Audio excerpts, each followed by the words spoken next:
ओम श्री साईराम सब भाई भौणी मान सप्रेम Sairam and happy new year.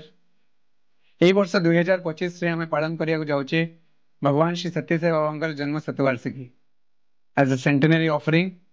Sathya Sai सेवा संगठन ओडिशार युवा शक्ति भगवान पादपद्म अर्पण करने जाऊँगी journey with Sai. Journey with Sai हूँ गोटे एफर्ट जहाँ द्वारा आम अनेक मौसा मौसी मानकर जर्नी को कैप्चर करने को चाहूँ जो मैंने 40, 50, 60 वर्ष है भगवान का सहित रही भगवान का दर्शन पाई स्पर्शन पाई संभाषण पाई भगवान का संगठन साथ जोड़ी रही आम आशा करचु और प्रार्थना करचु जे आगामी पीढ़ी पे यही जर्नी गोटे इन्स्पिरेशन होगी आगामी पीढ़ी को भगवान का सहित जोड़ी होगापी गोटे मध्यम हो पार। आज ये प्रथम अध्याय जो मौसा आम सहित अच्छा सी होती ओडिशा राज्यर पूर्वतन राज्य सभापति प्रोफेसर हरिकृष्ण दास। मौसा गोटे शिक्षक फिलोसफी प्रोफेसर ता सहित भगवान का सहित जर्नी 1970 रु आरंभ होती 50-55 वर्षर जर्नी रही। सत्यसाई सेवा संगठन रे गोटे सेवा दल भाव जर्नी आरंभ होता। भगवान तांको आशीर्वाद करते पुरी जिलार जिला सभापति होगापी राज्यर अनेक दायित्व रहिला परे 2006 मसीह भगवान स्वयं तांको राज्य सभापति दायित्व देते। 50 वर्ष रे मो सांगर अनेक अनुभूति रही पर्सनल लेवल रे फैमिली लेवल रे और संगठन स्तर रे। आसंतु आमे मो सांगट सुनिबा कि स्वामी का सह तांका जर्नी केमिति रहिला।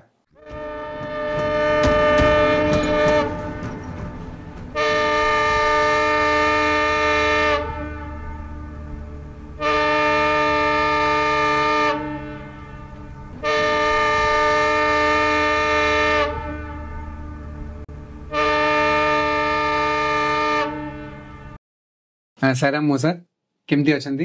भल अच्छी आज्ञा मौसा आपन को नवा वर्षर बहुत बहुत शुभेच्छा। धन्यवाद। आज मौसा इंटरेक्शन स्टार्ट करिया पूर्व भगवान को टिके प्रार्थना करिकी हमें आरंभ करिया। साईराम।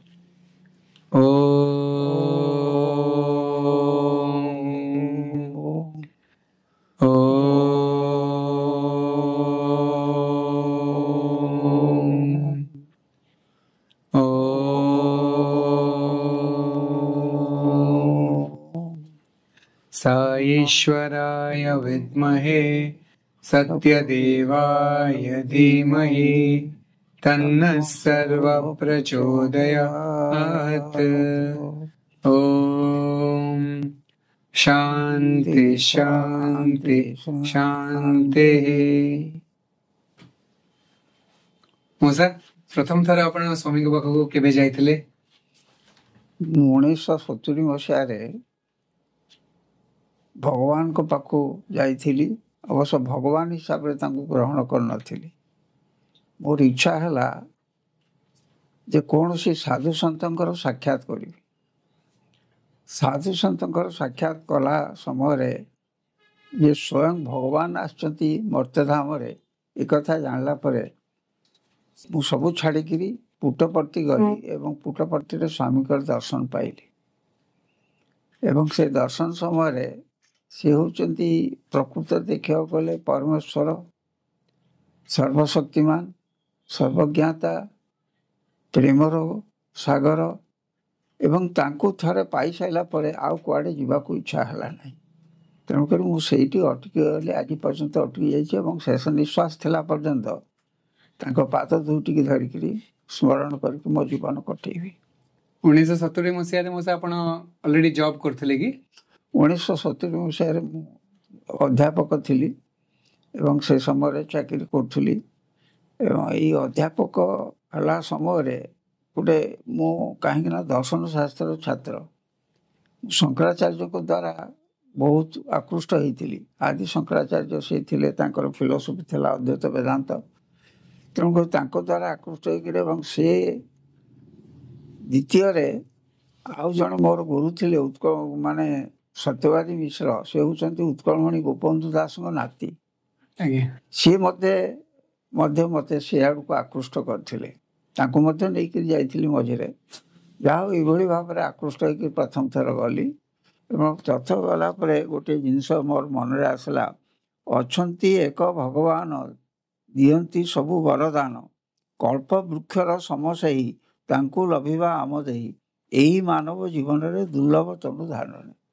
ତେଣୁକରି ଏଇ କଥାଟି ମୋର ଆସିଲା। ପ୍ରକୃତରେ ଭଗବାନ ଆସିଛନ୍ତି ଯେତେବେଳେ ତାଙ୍କର ସମସାମୟିକ ହେଇକିରି ଆମେ ଆସିଛୁ, ମନୁଷ୍ୟ ଜୀବନ ପାଇଛୁ, ତାଠାରୁ ଆଉ ବଡ଼ କିଛି ନାହିଁ। ତେଣୁକରି ମୁଁ ଭଗବାନଙ୍କ ପାଦ ପାଖରେ ଅଟକି ଗଲି ଚିରଦିନ। ବହୁତ ସୁନ୍ଦର ମଉସା। ପ୍ରଥମ ଯେତେବେଳେ ଯାଇଥିଲେ ପ୍ରଶାନ୍ତି ନିଲୟମ, ବାବାଙ୍କ ଦର୍ଶନ ପ୍ରଥମ ଥର ହେଲା, କେମିତି ସେ ଅନୁଭୂତି ରହିଲା ମଉସା? ପ୍ରଥମ ଅନୁଭୂତି ମୋର ଆସିଲା, ମୁଁ ଟିକେ କ୍ରିଟିକାଲ ଥିଲି। କାହିଁକିନା ମୁଁ ସିଧାସଳଖ ଗ୍ରହଣ କଲା ପୂର୍ବରୁ ମୁଁ ଚାହିଁଲି ଟିକେ ପରୀକ୍ଷା କରିକି ନେବି। କାହିଁକିନା ସାଧୁ ସନ୍ଥ ଆଜି ଭାରତରେ ବହୁତ ଅଛନ୍ତି, ସେମାନେ ବିଭିନ୍ନ ଉପାୟରେ ଯାଉଛନ୍ତି ଏବଂ ବିଭିନ୍ନ କୁକର୍ମ ମଧ୍ୟ କରୁଛନ୍ତି। କିନ୍ତୁ ଭଗବାନଙ୍କୁ ମୁଁ ଯେତେବେଳେ ଗ୍ରହଣ କଲି, ଦୁଇଟି ଜିନିଷ ଦେଖିଲି। ଗୋଟିଏ ହେଉଛି ତାଙ୍କ ପାଖରେ ମୁଁ ଯେତେବେଳେ ପ୍ରଥମ ଗଲି, ଦଶହରା ଚାଲିଥାଏ। ଦଶହରାରେ ତାଙ୍କର ଦେଖିଲି ଚାରିଆଡ଼େ ଲେଖା ହେଇଛି ନୋ ଡୋନେସନ୍, ଡୋନେସନ୍ କିଛି ନିଆଯାଏନି। ସ୍ୱାମୀ ହଠାତ୍ ତାଙ୍କ ଦିବସ ମାସଣ୍ଡ କହିଲେ, ତୁମେ ଯାହା ଆଣିଛ ମୋତେ ଦେଇଯାଏ। ମୋ ମନରେ ହଠାତ୍ ରାତିରେ ପ୍ରଶ୍ନ ଆସିଲା, କି କଥା? ତାପର ଦିନ ସ୍ୱାମୀ ତାକୁ କହିଲେ ଯେ ଆରେ ତୁମର ସମସ୍ତ ଦୁର୍ଗୁଣ ଏବଂ ଅହଙ୍କାର ସବୁ ଏ ଯଜ୍ଞରେ ସମର୍ପଣ କରିଯା।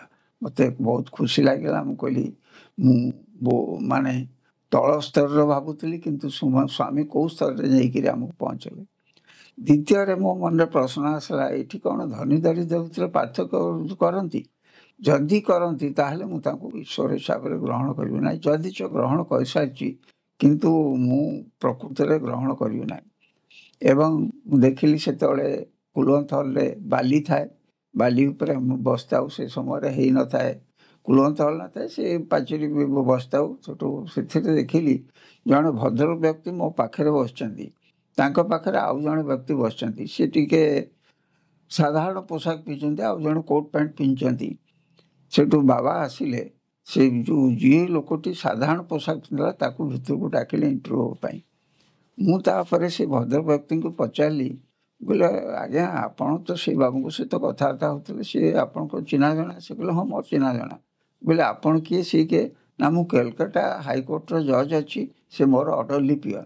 ସେଇଥିରେ ମୋ ଛାତିରେ ଆସିଗଲା। ମୁଁ କହିଲି ଆରେ ଏଇ ସଚ୍ଚା ଭଗବାନଙ୍କ ପାଖକୁ ମୁଁ ଆସିପାରିଲି।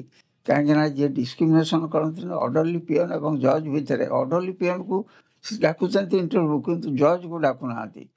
ସେଇଥିରୁ ମୁଁ ପୂର୍ଣ୍ଣ ଭାବରେ ସ୍ୱାମୀକୁ ଗ୍ରହଣ କରିଲି ଯେ ସେ ହେଉଛନ୍ତି ଭଗବାନ। ମୋର ଯେଉଁ କୋଶ୍ଚିନ୍ ଗୁଡ଼ାକ ଥିଲା ସବୁ ଗୁଡ଼ାକର ଆନ୍ସର୍ ପାଇଗଲି। ତାପରେ ଭଗବାନ ପାଖକୁ ବାରମ୍ବାର ଯିବାକୁ ବସିଲି। ବର୍ଷକୁ ଥରେ, 2 ଥର, 3 ଥର, 5 ଥର ମଧ୍ୟ ଯାଇଛି।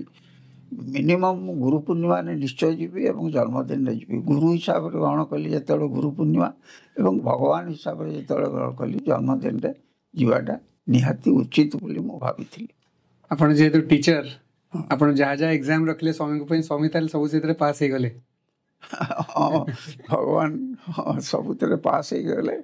ଆଜ୍ଞା ଆଜ୍ଞା ମଉସା।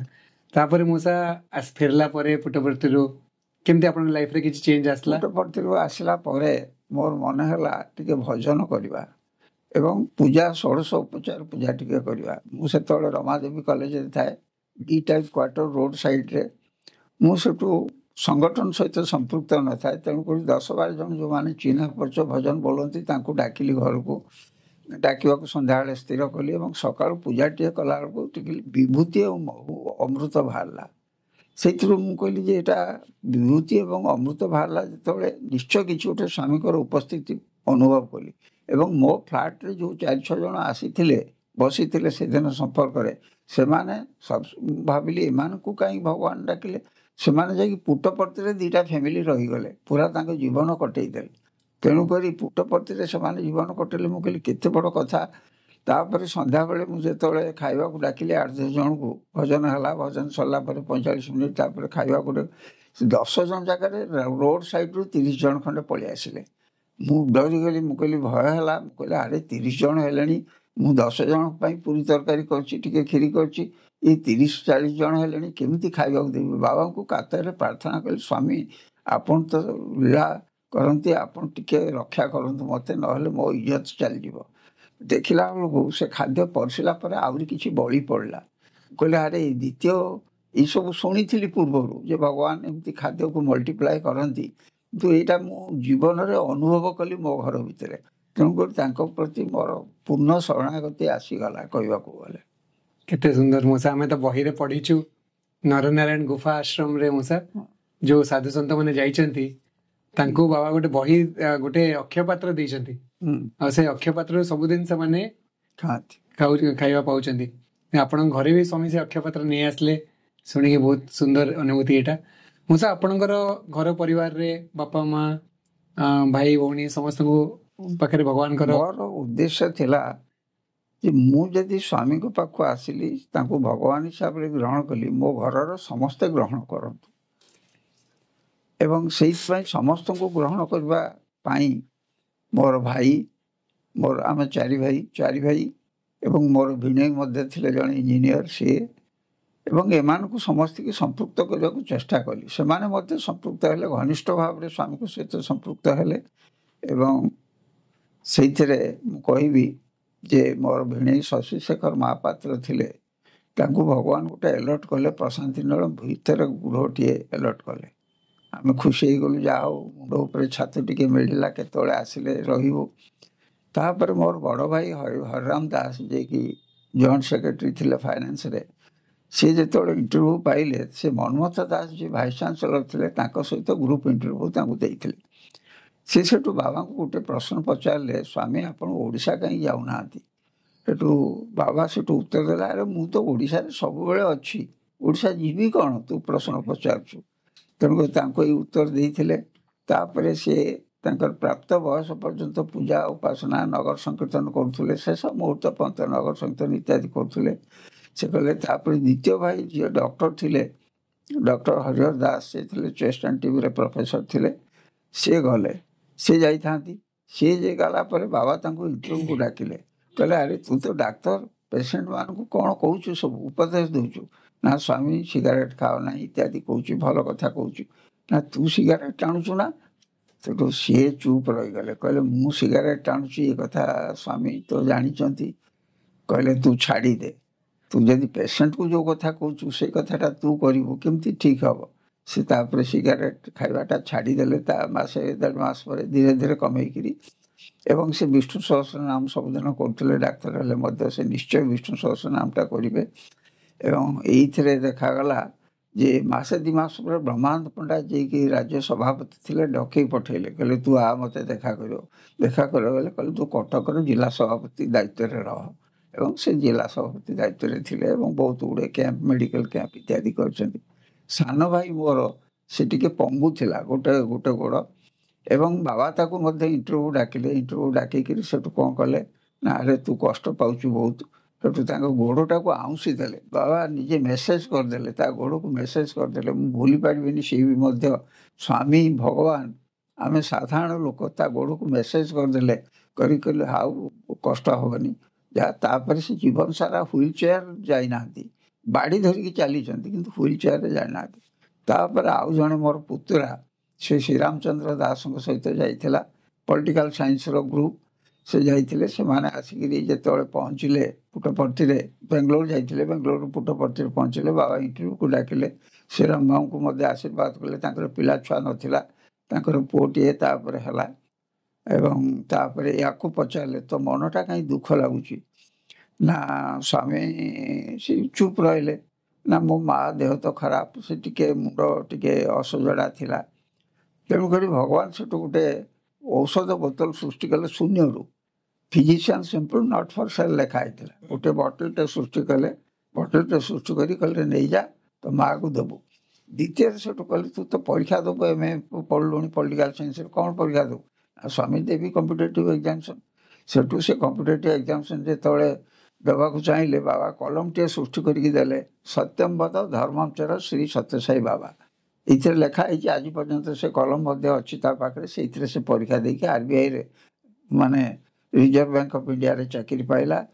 ଏବଂ ତାପରେ ଏଇଭଳି ଭାବରେ ମୋର ପିଲା ଛୁଆ, ମାନେ ବାବା ଯାହା କହିଛନ୍ତି 7 ଜନ୍ମର ଦାୟିତ୍ୱ ନେଲି, ପ୍ରକୃତରେ ମୋର ଦାୟିତ୍ୱ ନେଲେ, ମୋ ପିଲାମାନଙ୍କର ଦାୟିତ୍ୱ, ଭାଇମାନଙ୍କର ଦାୟିତ୍ୱ ନେଲେ, ପିଲାମାନଙ୍କର ଦାୟିତ୍ୱ ନେଲେ, ଏବଂ ନାତି ନାତୁଣୀଙ୍କର ଦାୟିତ୍ୱ ମଧ୍ୟ ନେଇଛନ୍ତି। ଏଇ ତ 4 ଜେନେରେସନ୍ ହେଇଗଲା।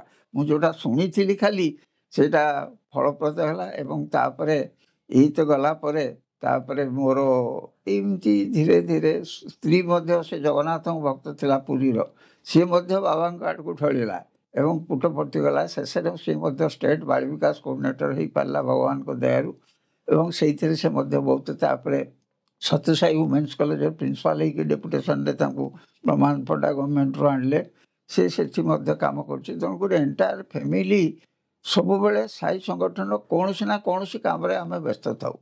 ତେଣୁକରି ଏଇଭଳି ଭାବରେ ଆମ ଜୀବନଟା କଟିଯାଇଛି।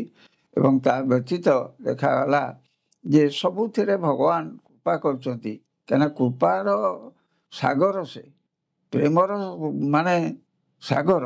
ତେଣୁକରି କୃପା ପ୍ରେମ ଝାଡ଼ି ଦେଇଛନ୍ତି ଆମ ଉପରେ, ଏତେ କରିଛନ୍ତି ଯେ ଆମେ ତାଙ୍କୁ ଭୁଲି ପାରିବୁ ନାହିଁ। ଏବଂ ମୃତ୍ୟୁର ଶେଷ ସମୟ ପର୍ଯ୍ୟନ୍ତ ତାଙ୍କରି ପାଦ ଦର୍ଶନ କରିକି କେମିତି ଯିବି, ଏତିକି ମୋର କାମ। କେତେ ସୁନ୍ଦର ମଉସା, କେତେ ବ୍ଲେସେଡ୍ ଫ୍ୟାମିଲି ଆପଣଙ୍କର। ମୁଁ ଭାବୁଛି ଆପଣ ଗୋଟେ ଟିଚର, ଆପଣଙ୍କ ଭାଇ ଗୋଟେ ଡକ୍ଟର, କିନ୍ତୁ ଭଗବାନ ଦେଖେଇଦେଲେ ଯେ ସିଏ ହେଉଛନ୍ତି ଟିଚର ଅଫ୍ ଟିଚର୍ସ ଆଉ ଡକ୍ଟର ଅଫ୍ ଡକ୍ଟର୍ସ। ମଉସା, ଆମେ ଯେତେବେଳେ ପୁଟପର୍ତ୍ତି ଯାଉ ଦର୍ଶନରେ ବସୁ, ଆମେ ଦେଖୁଛେ ବାବା ଅନେକ ଭକ୍ତମାନଙ୍କୁ ଡାକନ୍ତି ସାକ୍ଷାତ ପାଇଁ ଭିତରକୁ, ଇଣ୍ଟରଭ୍ୟୁ ପାଇଁ। ଆପଣ କେବେ ସେମିତି ଇଣ୍ଟରଭ୍ୟୁ ପାଇଛନ୍ତି ସ୍ୱାମୀଙ୍କ ସାଙ୍ଗରେ ଇଣ୍ଟରାକ୍ସନ, ପର୍ସନାଲ ଇଣ୍ଟରାକ୍ସନ? ମୋର ଗୋଟେ କଥା ମନେ ପଡ଼େ ଯେ ମୁଁ କହିଲି ହରରାମ ଦାସଙ୍କ କଥା। ସିଏ ବାଲେଶ୍ୱରରେ ତାଙ୍କର ଜମି ଖଣ୍ଡିଏ ଥିଲା, ସେଟା ଦାନ କରିଦେଲେ ସତ୍ୟସାଇ ସଂଗଠନର ମନ୍ଦିର, ସେଇଠି ହେଇଛି ସତ୍ୟସାଇ ସଂଗଠନର ମନ୍ଦିର।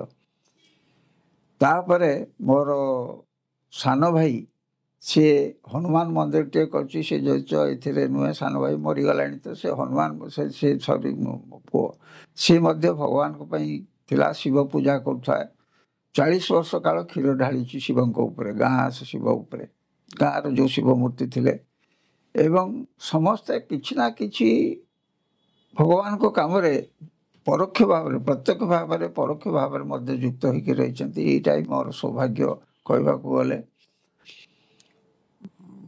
ତାପରେ ମୁଁ ଭଗବାନଙ୍କ ପାଖକୁ ଯାଇଥିଲି। ଇଣ୍ଟରଭ୍ୟୁ ଆପଣ କେମିତି, ଫର୍ଷ୍ଟ ଇଣ୍ଟରଭ୍ୟୁଟା କେମିତି ରହିଥିଲା? 75ରେ, ତା ପୂର୍ବରୁ ଯାଇଥିଲି, 70 75 ଯାଇଛି, କିନ୍ତୁ 75ରେ ମୁଁ ଯାଇଥିଲି ସ୍ୱାମୀଙ୍କ ପାଖକୁ। 75ରେ ଗଲାବେଳେ ମୁଁ ପୁରୀର ଜିଲ୍ଲା ସଭାପତି ଥାଏ, ଏବଂ ସବୁ ଜିଲ୍ଲା ସଭାପତି ଗୋଟିଏ ଜାଗାରେ ଆମେ ବସିଥାଉ। ବାବା ଯେତେବେଳେ ଆସିଲେ 75 ମସିହାରେ, ସେ ଆସିଲେ ଆମ ଲାଇନରେ ବୁଲିଲେ। ଆମେ ସେଠୁ କ'ଣ କଲୁ ନା, ମୁଁ ଟିକେ ୟଙ୍ଗର ଜେନେରେସନରେ ଥାଏ, 42 43 ହେଇଥାଏ, ଅନ୍ୟ ସେମାନେ ବୟସ୍କ ଲୋକ। କହିଲେ ସ୍ୱାମୀ ଆପଣ ଆମ ସହିତ ଗୋଟେ ଫଟୋ ନିଅନ୍ତୁ। ସେ କହିଲେ ଦେଖରେ 5 ଲକ୍ଷ ଲୋକ ଅଛନ୍ତି, ମୁଁ କାହା ସହିତ ଫଟୋ ନେବି, ଫଟୋ ନେବା ଅସମ୍ଭବ, ତେଣୁକରି ତୁ ସେଥିରେ। ମୁଁ ତାପରେ ଅଳି କଲି ଯେ ସ୍ୱାମୀ ପାଦ ନମସ୍କାର ଟିକେ ଦିଅନ୍ତୁ, ନା ସମସ୍ତେ ତ ସମାନ ମୋ ପାଖରେ, ତୁମକୁ କାହିଁ ପାଦ ନମସ୍କାର ଦେବି, କିନ୍ତୁ ମୁଁ ତୁମକୁ ଘରେ ଘରେ ବୁଲିକିରି ପାଦ ନମସ୍କାର ଦେବି, ଯେଉଁଟାକି ଆଜି ପାଦୁକା ପୂଜାରେ ସମ୍ଭବପର ହେଇଛି। କାହିଁକିନା ସ୍ୱାମୀ କେବେ ମିଛ କହିବେନି, ଯାହା କହନ୍ତି 100% ଟ୍ରୁଥ୍। ତେଣୁକରି ମୋତେ ଯେଉଁ କହିଥିଲେ ୱେଟ୍ କରିବାକୁ, ମୁଁ କେନିଆ ଗଲି 40 ବର୍ଷ ପରେ, ସେଇଭଳି ଭାବରେ ପାଦୁକା ପୂଜା ଏତେ ବର୍ଷ ପରେ ସେଇଟା ହିଁ ସମ୍ଭବପର ହେଇପାରିଲା। ଆଜ୍ଞା, କେତେ ସୁନ୍ଦର ମଉସା। ଆପଣଙ୍କର ଇଣ୍ଟରଭ୍ୟୁଜ ବିଷୟରେ ଆମେ କଥା ହେଉଥିଲେ। ଆପଣ ସମର କୋର୍ସ ମଉସା 1974ରେ ବୋଧେ ଭଗବାନ ଆରମ୍ଭ କରିଥିଲେ, summer course on Indian culture and spirituality. ଆଉ ଭାରତବର୍ଷର ଅନେକ କଲେଜ ଷ୍ଟୁଡେଣ୍ଟସ୍, ଟିଚର୍ସ ସୌଭାଗ୍ୟ ପାଇଥିଲେ ସେ ସମର କୋର୍ସରେ ପାର୍ଟ ନେବା ପାଇଁ। ଆପଣ ମଉସା କେବେ ସୁଯୋଗ ପାଇଛନ୍ତି ସମର କୋର୍ସରେ? 74ରୁ ସ୍ୱାମୀ ସମର କୋର୍ସ ଆରମ୍ଭ କରିଥିଲେ। 1000 ପିଲା ଡାକୁଥିଲେ ଇଣ୍ଡିଆର, କେପାସିଟି ଥିଲା। ବୃନ୍ଦାବନରେ ସେ କରୁଥିଲେ, କାହିଁକିନା ପୁଟପର୍ତ୍ତିରେ ସେ ସୁବିଧା ନଥିଲା, ବୃନ୍ଦାବନରେ କରୁଥିଲେ। 74ରୁ ସ୍ୱାମୀ ଯେତେବେଳେ କରୁଥିଲେ, ସେତେବେଳେ 79ରେ ମୁଁ ସୁଯୋଗ ପାଇଲି। 75ରେ ଅନ୍ୟମାନେ ହାତୀ, ଗୌରୀଶଙ୍କର ହାତୀ ପାଇଛନ୍ତି, ଆୟୁଷ ରାଓ ପାଇଛନ୍ତି, ସେମାନେ ଆଗରୁ ମୋ ପୂର୍ବରୁ ଯାଇଥିଲେ। 79ରେ ମୁଁ ଗୋଟେ ଗ୍ରୁପ୍ ଟିଚର ହେଇକିରି ପିଲା 12 ଜଣଙ୍କୁ ନେଇକି ଯାଇଥିଲି, ଏବଂ ସେ ଗ୍ରୁପ୍ ଟିଚର ସେଠୁ ଆମକୁ ସ୍ୱାମୀ ବହୁତ କୃପା କରୁଛନ୍ତି। ମାନେ ସେ କୃପା ଆଉ ଅସମ୍ଭବ, ଏବଂ ସେ କୃପା କହିଲେ ଗୋଟେ ବହି ହେଇଯିବ, ସେ ଯେତିକି କରୁଛନ୍ତି। ପ୍ରତ୍ୟେକ ଜିନିଷରେ କିଛି ନା କିଛି ଅଛି। ମୁଁ ସ୍ୱାମୀଙ୍କୁ କହିଥିଲି, ମୁଁ କହିଲି ସ୍ୱାମୀ ଆପଣ ତ ହାତ ଟେକୁଛନ୍ତି, ବ୍ଲେସିଂସ୍ ଦେଉଛନ୍ତି, ହଜାର ହଜାର ଲୋକ ଅଛନ୍ତି, କାହା ପାଖକୁ ସେ ବ୍ଲେସିଂସ୍ ଗଲା ଆମେ ଜାଣିବା କେମିତିଆ? ସ୍ୱାମୀ ଏମିତି କଲେ। ଗୋଟିଏ ରବିବାର ଦିନ ଆମେ ସେବା କାମ ସାରିକିରି ଆସୁଛୁ, ବସ୍ରୁ ଓହ୍ଲେଇକିରି ଆସିଲୁ। ପୁଟପର୍ତ୍ତିରେ ସମର କୋର୍ସରେ ସେବା କାମ ହୁଏ ବାଙ୍ଗାଲୋରରେ। ମୁଁ ଓହ୍ଲେଇକିରି ଆସିଲା ପରେ ହଠାତ୍ ଉପରକୁ ପଳେଇ ଆସିଲି, ମାନେ ଦୋତାଲାରେ ଆମକୁ ଦିଆହେଇଥିଲା। ମୁଁ ଉପରକୁ ଗଲା ପରେ ସ୍ୱାମୀ ତାଙ୍କର ହାତ ଟେକି, ମୁଁ ମୋର ସାନ ପୁଅଟି ସପ୍ତମ ଶ୍ରେଣୀ ପଢ଼ୁଥାଏ, ବଡ଼ ପୁଅ ଜ୍ୟୋତି ପ୍ରକାଶ ଦାସ, ସେଇ ଛିଡ଼ା ହେଇଥାଏ। ଆମେ 2 ଜଣ ବାବା ହାତ ଟେକି ଟେକି ଆମ ଆଡ଼କୁ ସିଧା 100 ମିଟର୍ସ ଖଣ୍ଡେ ପୁଟି କରୁ ତାଙ୍କର କିଚେନ୍ ପର୍ଯ୍ୟନ୍ତ ଗଲେ। ମୁଁ ଏତେ ଖୁସି ହେଇଗଲି, ମୁଁ କହିଲି ଆରେ ଯାହା ଚାହିଁଥିଲି ସ୍ୱାମୀଙ୍କ ଠାରୁ ଯେ ଆଶୀର୍ବାଦ କରିବେ ଏକୁଟିଆ ଥିଲାବେଳେ, ଏକୁଟିଆ ତ ସମ୍ଭବପର ନୁହେଁ ପୁଟପର୍ତ୍ତି, କିନ୍ତୁ ଏଇଟା ସେ ଅବସ୍ଥାଟା ସେ ସୃଷ୍ଟି କଲେ ଏବଂ ଏକୁଟିଆ ମୁଁ ତାଙ୍କର ପାଦ ମାନେ ଆଶୀର୍ବାଦ ପାଇଲି। ମୋତେ ବହୁତ ଖୁସି ଲାଗିଲା ଏବଂ ଏମିତିଆ ହେଇକିରି ମାସଟେ କଟିଗଲା ଭଗବାନଙ୍କ ସହିତ। ଯେଉଁ କହିଥିଲି ଯେ ସ୍ୱାମୀ ପାଦ ନମସ୍କାର ନେବା କଥା, ପାଦ ନମସ୍କାର ତ ଘଟିଲା ଏବେ। ଆଉ ଯେଉଁ କହିଥିଲି ଯେ ଫଟୋ ଉଠେଇବା କଥା, 79ରେ ମୋତେ ନିର୍ଦ୍ଦେଶ ଗଲା ସମିତି ମାନେ ଯେଉଁ ସଂଗଠନ ତରଫରୁ ଯେ ବାବାଙ୍କୁ ଆପଣ ଗାର୍ଲେଣ୍ଡ କରିବେ। କହିଲି କ'ଣ ନା, ସେଠୁ ତା 4-5 ଦିନ ଆଗରୁ ଆପଣ ପ୍ରସ୍ତୁତ ଥିବେ ଭଗବାନଙ୍କୁ ଧୋତି ପିନ୍ଧିକିରି। ମୁଁ ମଧ୍ୟ କରିଛି, କାହିଁକିନା ଇଣ୍ଡିଆନ୍ ଡ୍ରେସ୍, ଇଣ୍ଡିଆନ୍ କଲଚର ଉପରେ ବାବା ଗୁରୁତ୍ୱ ଦେଉଥିଲେ। ଏଠୁ ମୁଁ ସେଠୁ ଭଗବାନଙ୍କୁ କୃପା, ଭଗବାନଙ୍କର କୃପା ଯେ ମୁଁ ତାଙ୍କୁ ମାନେ ଦର୍ଶନ କଲି। ଇଣ୍ଟରଭ୍ୟୁରେ ବାବା ଡାକିଲେ। ଇଣ୍ଟରଭ୍ୟୁରେ ଗୋଟେ ମଜା କଥା ହେଲା, ଆମେ 27 ଜଣ ପିଲା ଥାଉ, ଦିଲ୍ଲୀର ପିଲା, ୱେଷ୍ଟବେଙ୍ଗଲର ପିଲା, ଓଡ଼ିଶାର ପିଲା। ମୋର 12 ଜଣ ଥିଲେ। ଆମ ପିଲା 100% ରେଜଲ୍ଟ କରିଥିଲେ, କାହିଁକିନା ମୁଁ ତାଙ୍କୁ ସନ୍ଧ୍ୟାବେଳେ କୋଚିଂ କରେ। ଯାହା ପଢ଼ାଯିବ ସବୁ ମୁଁ ତାଙ୍କୁ ଗୋଟେ କୋଚିଂ କରେ ଏବଂ ସେଥିରେ ମଧ୍ୟ ଦ୍ୱିତୀୟ 83ରେ ଯେଉଁଟା ହେଲା ମାନେ ଆପଣଙ୍କର ବୃନ୍ଦାବନରେ ହେଲା ଗୋଟେ, ସେଥିରେ ଅଶୋକତା ମଧ୍ୟ ଷ୍ଟୁଡେଣ୍ଟ ହେଇକିରି ବସୁଥିଲା। ସେ ଥିଲା ବିହାରରେ, ସେ ଆସିକି ବସେ। ସେ ମୋତେ ପରେ କହିଲା ମୁଁ ମଉସା ବସୁଥିଲି ଆପଣଙ୍କ କ୍ଲାସ୍ରେ। ତେଣୁକରି 79ରେ ସେ ଗୋଟିଏ ଭାଇଟାଲ ବହୁତ କଥା କହିଛନ୍ତି, ପ୍ରାୟ ଘଣ୍ଟେ ଠାରୁ ଅଧିକା ସମୟ ଆଲୋଚନା କଲେ। ଗୋଟେ ପିଲାକୁ ପଚାରିଲେ ବାପା ରବିବାର ଦିନ କୁଆଡ଼େ ଯାଉଛୁ? ଯେଉଁ ବୁଲିବେ, ରବିବାର ଦିନ ଆମର ଫ୍ରି ଥାଏ, କୌଣସି କ୍ଲାସ୍ ନାହିଁ। ପିଲା ଚାଲିଯାଆନ୍ତି ବେଙ୍ଗଲୋର ବୁଲିବାକୁ, ଆମେ ସେଇଠି ରହୁ। କିନ୍ତୁ ବେଙ୍ଗଲୋର ବୁଲିବା ବଦଳରେ ସ୍ୱାମୀ କ'ଣ କରିଛନ୍ତି ତାକୁ ପଚାରିଲେ ତୁ କୁଆଡ଼େ ଯାଇଥିଲୁ? ନା ସ୍ୱାମୀ ବେଙ୍ଗଲୋର ଯାଇଥିଲି। ନା କ'ଣ କଲୁ? ନା ମୁଁ ଯାଇଥିଲି ଦେଖିକି ବୁଲିକିରି ଆସିଲି। ସେଠୁ ସ୍ୱାମୀ କହିଲେ ତୁ ସିଗାରେଟ୍ ଆଣିନୁ? ସେ କହିଲା ନାଇଁ କହୁଥିଲା। ବାବା ସାଙ୍ଗେ ସାଙ୍ଗେ ଫଟୋଟା ସୃଷ୍ଟି କଲେ ହାତରେ ଏବଂ ତାକୁ ଦେଖେଇଦେଲେ, ଇଏ କିଏ ସିଗାରେଟ୍ ଟାଣୁଛି, ଇଏ କିଏ ସିଗାରେଟ୍ ଟାଣୁଛି? କହିଲା ଗୋଡ଼ ତଳେ ପଡ଼ିଗଲା, ସ୍ୱାମୀ ଭୁଲ କରିছে, ମିଛ କହୁଥିଲି ଆପଣଙ୍କୁ, ତେଣୁକରି ଏଇଟା ମୋର ଭୁଲ ହେଇଛି, ମୁଁ ଆଉ କେବେ ଇଏ କରିବିନି। ସେଇଟା ଗୋଟେ ଇନସିଡେଣ୍ଟ ଗଲା। ଦ୍ୱିତୀୟରେ ସ୍ୱାମୀ ସେଠୁ ହଠାତ୍ କହିଲେ ଯେ ଜଣେ ପିଲା, ଦିଲ୍ଲୀର ପିଲା ପଚାରିଲା ସ୍ୱାମୀ ଆପଣ କାହିଁ ବିବାହ କରୁନାହାନ୍ତି? ବାବା କହିଲେ ସବୁ ତ ମୋ ଝିଅ, କାହାକୁ ବିବାହ କରିବି? ମୁଁ କହିଲି କୋଲକାତାର ପ୍ରଫେସର ଜଣକ ମୋ ପାଖରେ ବସିଥିଲେ। ମୁଁ କହିଲି ବାବା ବଡ଼ ସରଳ ସିମ୍ପଲ ଆନ୍ସାର ଦେଇଦେଲେ, ସମସ୍ତେ ଝିଅ ଏଇଟା ତ ସମସ୍ତେ କହନ୍ତି। ସେଠୁ ମୋତେ ମୋ ମୁହଁକୁ ଅନେଇଲେ, ଅନେଇକିରି ଗୋଟିଏ କଥା କହିଲେ, ମୋର ଦକ୍ଷିଣାଂଶ ହେଉଛି Shiva, I am the total consciousness of the world. ମୋର ବାମାଂଶ ହେଉଛି Parvati, I am total energy of the world. ସେଇଦିନଠୁ ମୁଁ ଡରିଗଲି। ମୁଁ କହିଲି ଆରେ କିଏ ସେ? ମୁଁ ସାଧାରଣ ଭଗବାନ ବୋଲି ଭାବୁଥିଲି, କିନ୍ତୁ ସେଇ ଯେ ଶିବ ପାର୍ବତୀ, ତାଙ୍କ ପାଖରେ ଉଭୟ ଶକ୍ତି ଅଛି ଏବଂ ଚେତନା ଅଛି। ଯେଉଁ ଚେତନା ବେଳେ ସାରା ବିଶ୍ୱକୁ ଜାଣିପାରୁଛନ୍ତି କେଉଁଠି କ'ଣ ହେଲା। ତେଣୁକରି ତାଙ୍କ ପାଖରେ ମୁଁ ଆଜି ଟୋଟାଲ ସରେଣ୍ଡର କରିଯିବି। ତାପରେ ସରିଲା ପରେ ସେଠୁ ଫେରିଲୁ, ସରିଗଲା, ଡେଟ୍ ସରିଗଲା, ଆମେ ଫେରିବା କଥା। ସେଠୁ ବାବା କହିଲେ ତମେ ସବୁ ଘରକୁ ଫେରିଯା। ଆଡ଼ୁ ଆମେ କାନ୍ଦିଲୁ। ମୁଁ ଓଡ଼ିଶା ପିଲାଙ୍କୁ କହିଲି କାନ୍ଦିବାଟା ହେଉଛି ଏକମାତ୍ର ନିୟମ, ଆଉ ଏଠି କିଛି ପାରିବନି। ସେଠୁ ସମସ୍ତେ କାନ୍ଦିଲେ। ବାବା କହିଲେ ତମେ ମୋ ସାଙ୍ଗରେ ଆସ ପୁଟପର୍ତ୍ତି। ସେଠୁ ସେ ତାଙ୍କ ବାବା ଗଲେ ତାଙ୍କ କାରରେ, ଆମର 6 ଖଣ୍ଡ ବସ୍ ହେଲା। 6 ଖଣ୍ଡ ବସ୍ରେ ଆମେ ପୁଟପର୍ତ୍ତି ଗଲୁ ସ୍ୱାମୀଙ୍କ ସହିତ। ଗଲାବେଳକୁ ମଦନାଅଲ୍ଲୀରେ ସ୍ୱାମୀ ଓହ୍ଲେଇଲେ ଏବଂ ସେଇଠି ଖିଆପିଆ ହେଲା। ଭଗବାନଙ୍କର ଖାଦ୍ୟ ପ୍ରସ୍ତୁତ ହେଇଥିଲା, ସ୍ୱାମୀ ଖାଇଲେ, ଆମେ ମଧ୍ୟ ତାଙ୍କ ସହିତ ଖାଇଲୁ। ଏଇଟା ଗୋଟେ ସୌଭାଗ୍ୟ, ସ୍ୱାମୀଙ୍କ ସହିତ ଖାଇବାଟା। 2 ଥର ଆଉ ଥରେ ମଧ୍ୟ ପୁଟପର୍ତ୍ତିରେ ଏଇଠି ବୃନ୍ଦାବନରେ ଖାଇଥିଲୁ। ରବିବାର ଦିନ ସ୍ୱାମୀ ଆମ ସହିତ ଖାଆନ୍ତି। ସେ ଗୋଟେ ରବିବାର କ'ଣ ହେଲା, ବିଡ଼ି ଜାତି ଆସିଗଲେ ଭାଇସ୍ ପ୍ରେସିଡେଣ୍ଟ ଅଫ୍ ଇଣ୍ଡିଆ। ଆମେ କହିଲୁ ଆଜି ଗଲା ଏଇ ବିଡ଼ି ଜାତି ଆମ ହାତରେ ଛଡ଼େଇ ଦେଲା, ବାବାଙ୍କ ସାଙ୍ଗରେ ଖାଇଥା।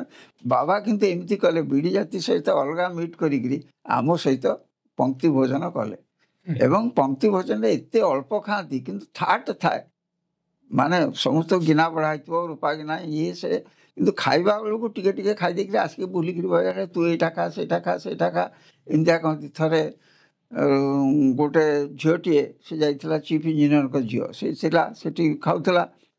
ସେଠୁ ସେ ଖାଉନଥାଏ। ସେ କେବେ ରୁଟି ଖାଇନି, ସେ ପୁରୀ ଖାଏ ସବୁବେଳେ।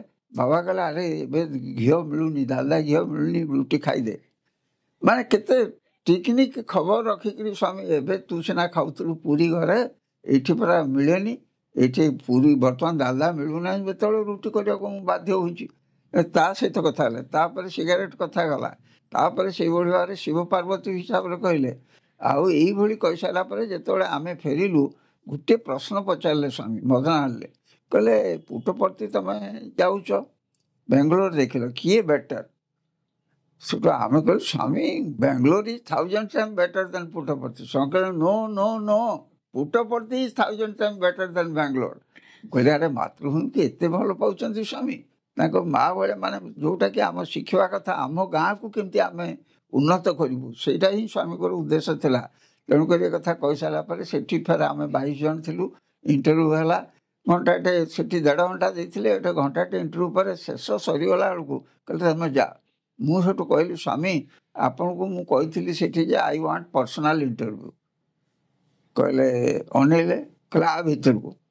ସେଠୁ ଭିତରକୁ ମୋତେ ଡାକିଲେ, ଭିତରକୁ ଡାକି ସାରିଲା ପରେ ସେଟା ହେଉଛି ଇଣ୍ଟରଭ୍ୟୁ ରୁମ୍ଟା ବହୁତ ଛୋଟିଆ ରୁମ୍, ଭଗବାନ କେତେ କମ୍ରେ ଚଳନ୍ତି ସେଇଟା ଦେଖିବା କଥା। ତା ପାଖ ରୁମ୍କୁ ଗଲାବେଳକୁ ଷ୍ଟେୟାର କେସ୍ଟା, ସେ ଛିଡ଼ା ହେଇଛନ୍ତି, ମୁଁ ଛିଡ଼ା ହେଇଛି। କହିଲେ କ'ଣ ଚାହୁଁଛୁ ତୁ? ମୋ ପାଟିରୁ ବୋକା ହେଇଗଲି, ମୁଁ କହିଲି କ'ଣ ଚାହିଁବି, ମୁଁ କାହିଁକି କହିଲି। ସେଠୁ ହଠାତ୍ ସେଇ ମୋ ଭିତରେ ପୂରେଇ ଦେଲେ ଯେ ସ୍ୱାମୀ ଆପଣ ରାମ ଅବତାରରେ ଆସିଥିଲେ, ରାମ ହେଇକିରି। ସ୍ୱାମୀ ମୁଁ ମାନିଲେ, ଖାଲି ମୁଣ୍ଡ ହଲେଇଲେ। ଆପଣ ରାମ ଅବତାରରେ ଆସିଲା ବେଳେ ଅହଲ୍ୟାକୁ ଉଦ୍ଧାର କରିଥିଲେ, ଅହଲ୍ୟା କିଛି ଭୁଲ କରିଥିଲା, ସେଥିପାଇଁ ପଥର ପାଲଟି ଯାଇଥିଲା, ଏବଂ ଆପଣଙ୍କ ପାଦ ସ୍ପର୍ଶ ପାଇକିରି ସେ ପଥରରୁ ଜୀବନ୍ତ ହେଲା। ତେଣୁକରି ମୁଁ ଏ କଳିଯୁଗର ଅହଲ୍ୟା।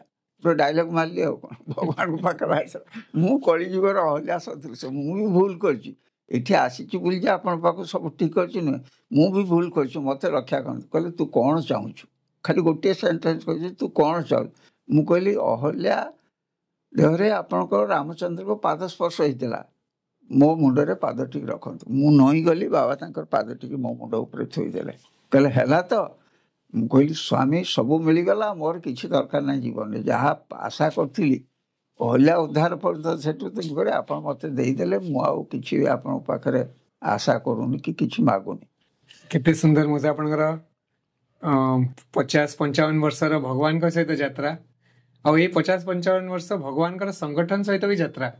ଆପଣ ଯେମିତି ଆମକୁ କହୁଥିଲେ, ଆପଣ ପୁଟପର୍ତ୍ତିରୁ ଫେରିଲା ପରେ ଆପଣଙ୍କ ଘରେ ଭଜନ ଆରମ୍ଭ କରିଥିଲେ, ତାପରେ ସେବାଦଲ ରେ ଏନରୋଲ କରିଥିଲେ, ସେବାଦଲ ହିସାବରେ ପୁଟପର୍ତ୍ତି ଯାଇଥିଲେ, ସମର କୋର୍ସର ଟିଚର ଭାବରେ ଯାଇଥିଲେ, ପରବର୍ତ୍ତୀ ସମୟରେ ଆପଣଙ୍କୁ ପୁରୀ ଜିଲ୍ଲାର ଜିଲ୍ଲା ସଭାପତି ହେବାର ଭଗବାନ ସୁଯୋଗ ଦେଇଥିଲେ, ଷ୍ଟେଟ୍ର ଅନେକ ଦାୟିତ୍ୱ ଆପଣ ନେଇକି ପରବର୍ତ୍ତୀ ସମୟରେ ଆପଣ 2006 ମସିହାରେ ରାଜ୍ୟ ସଭାପତି ବି ହେଇଥିଲେ।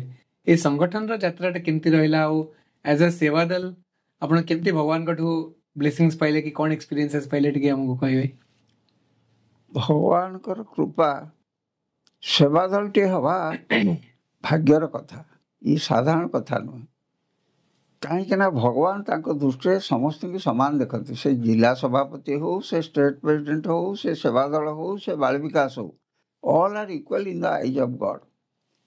ତେଣୁକରି ସ୍ୱାମୀ ଯେତେବେଳେ ସେବାଦଳଟିଏ କରି ଯାଇଥିଲେ, ମୁଁ ବହୁତ ଗୁଡ଼ିଏ ସେବା କାମ କରିଛି, ପୁଟପର୍ତ୍ତିରେ 99 ଲେଟ୍ରିନ୍ ସଫା କରୁଛୁ, ବାକି ବହୁତ ଗୁଡ଼େ ଥରେ ମୋର ଗୋଟେ ଏକ୍ସପିରିଏନ୍ସ ହେଉଛି ଯେ ସେ ବାଥରୁମ୍କୁ ପଶିଗଲି ଟଏଲେଟ୍କୁ ସଫା କରିବାକୁ, ସେଠି ଉପରେ ଗୋଟେ ଯେଉଁ ଥିଲା ମାନେ ଯେଉଁଠି ଲୁଗାପଟା ରଖିବାକୁ, ସେଠି ଗୋଟେ ଗେଞ୍ଜିଟିଏ ଥିଲା, ମୁଁ ତାକୁ ଟାଣି ଆଣିଲି, ସେ କିଏ ଝାଡ଼ା ଫେରିକି ତା ଦେହରେ ରଖିଦେଇଛି।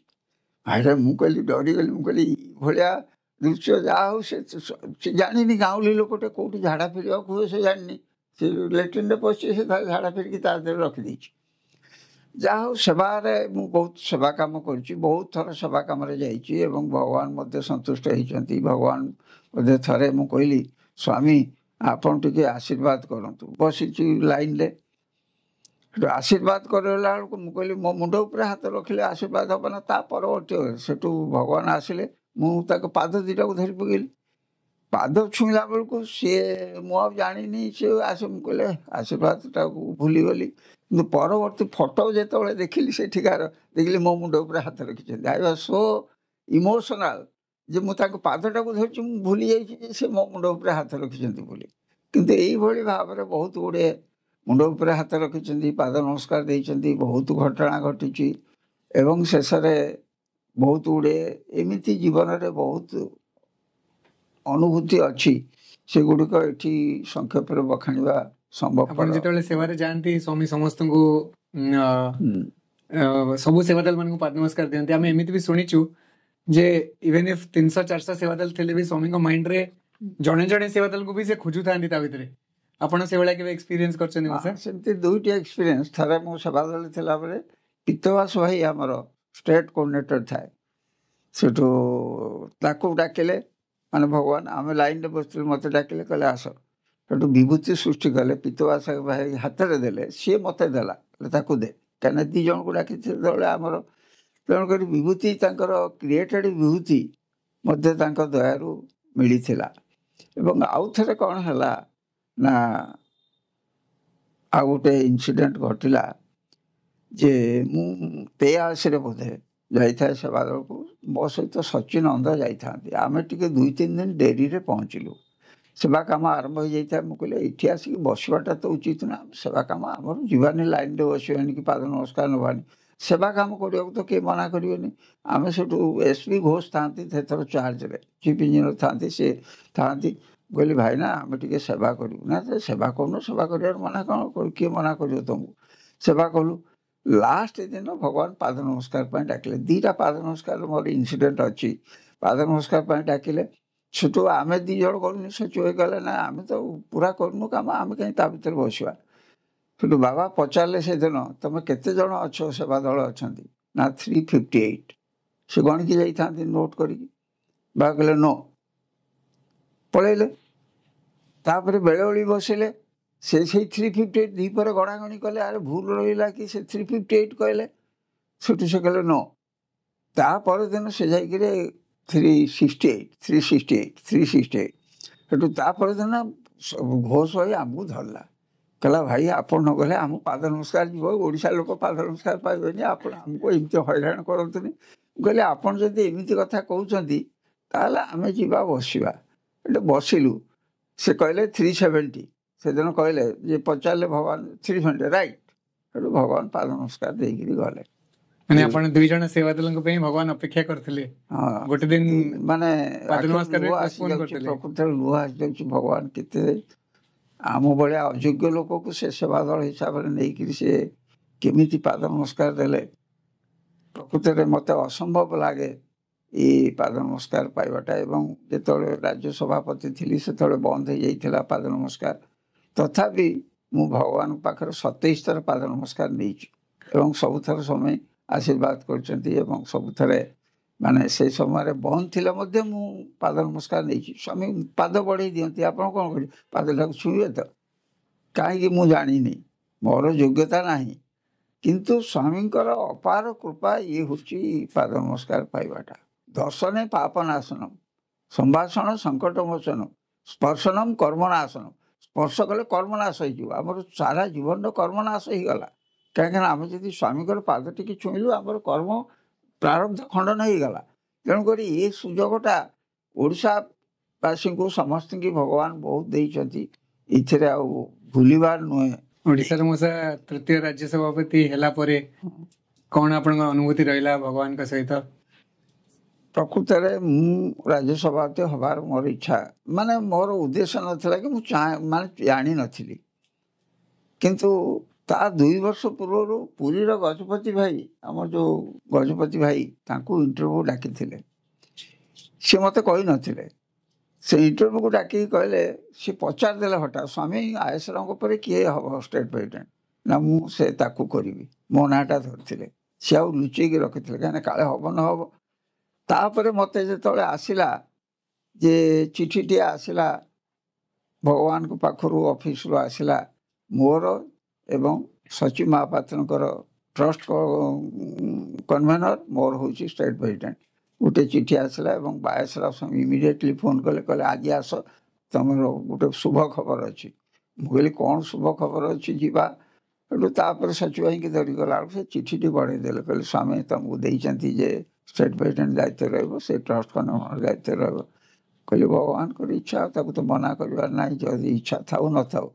ସେଠୁ ସାଦରେ ଗ୍ରହଣ କଲି ଭଗବାନଙ୍କର ଅର୍ଡର ଏଟା ସ୍ୱାମୀଙ୍କର କୃପା ଯେ ବିଶେଷ କୃପା କହିବାକୁ ଗଲେ ଅତ୍ୟୁକ୍ତି ହେବ ନାହିଁ ଇଏ ସାଧାରଣ କୃପା ନୁହେଁ ବିଶେଷ କୃପା ମୋ ଭଳିଆ ସାଧାରଣ ଲୋକକୁ ମୁଁ କିଛି ବଡ଼ ପୋଷ୍ଟରେ ନଥିଲି କି କିଛି ନୁହେଁ କି ବଡ଼ ଚାକିରି କି ବେଶୀ ପଇସା ନଥିଲା ତତେ ମୋତେ ନେଇକିରି ସେଠି ବସେଇବାଟା ଭଗବାନଙ୍କର କୃପା ଛଡ଼ା ଆଉ କିଛି ନୁହେଁ ଏବଂ 2006ରେ ମୁଁ ଷ୍ଟେଟ୍ ପ୍ରେସିଡେଣ୍ଟ ହେଲା ପରେ ମୋ ପ୍ରଥମ ଲକ୍ଷ୍ୟ ହେଲା ଯେ ଭଗବାନଙ୍କୁ ଓଡ଼ିଶା ଆଣିବି ଓଡ଼ିଶା ଆଣିବା ପାଇଁ ମୁଁ ସେଠୁ ୱେଷ୍ଟବେଙ୍ଗଲର ଷ୍ଟେଟ୍ ପ୍ରେସିଡେଣ୍ଟ ଆସାମର ବିହାରର ସବୁ ଷ୍ଟେଟ୍ ପ୍ରେସିଡେଣ୍ଟମାନଙ୍କୁ ଏକାଠି କଲି ବୋଲି ଗୋଟେ କମନ୍ ଚିଠି ଦେବା ବାବାଙ୍କୁ କାହିଁକିନା ବାବା ଦେଖୁଛନ୍ତି ଯେ ଗୋଟେ ଷ୍ଟେଟ୍କୁ ଗଲେ ଅନ୍ୟ ଷ୍ଟେଟ୍ ବିଦ୍ରୋହ କରୁଛନ୍ତି ଆମେ ଗୋଟେ ମିଳିମିଶିକିରି ଚିଠି ଦେବା ସ୍ୱାମୀ ଆପଣ ଏ ପୂର୍ବାଞ୍ଚଳକୁ ଆସନ୍ତୁ ଯେଉଁଠିକି ଯିବେ ଆମର କିଛି କହିବା ନାହିଁ ତେଣୁକରି ସ୍ୱାମୀ ସେଠୁ ଚିଠିଟି ନେଲେ ପଢ଼ିଲେ ତା ପରବର୍ତ୍ତୀ ଅବସ୍ଥାରେ ସ୍ୱାମୀଙ୍କର କୃପା ହେଲା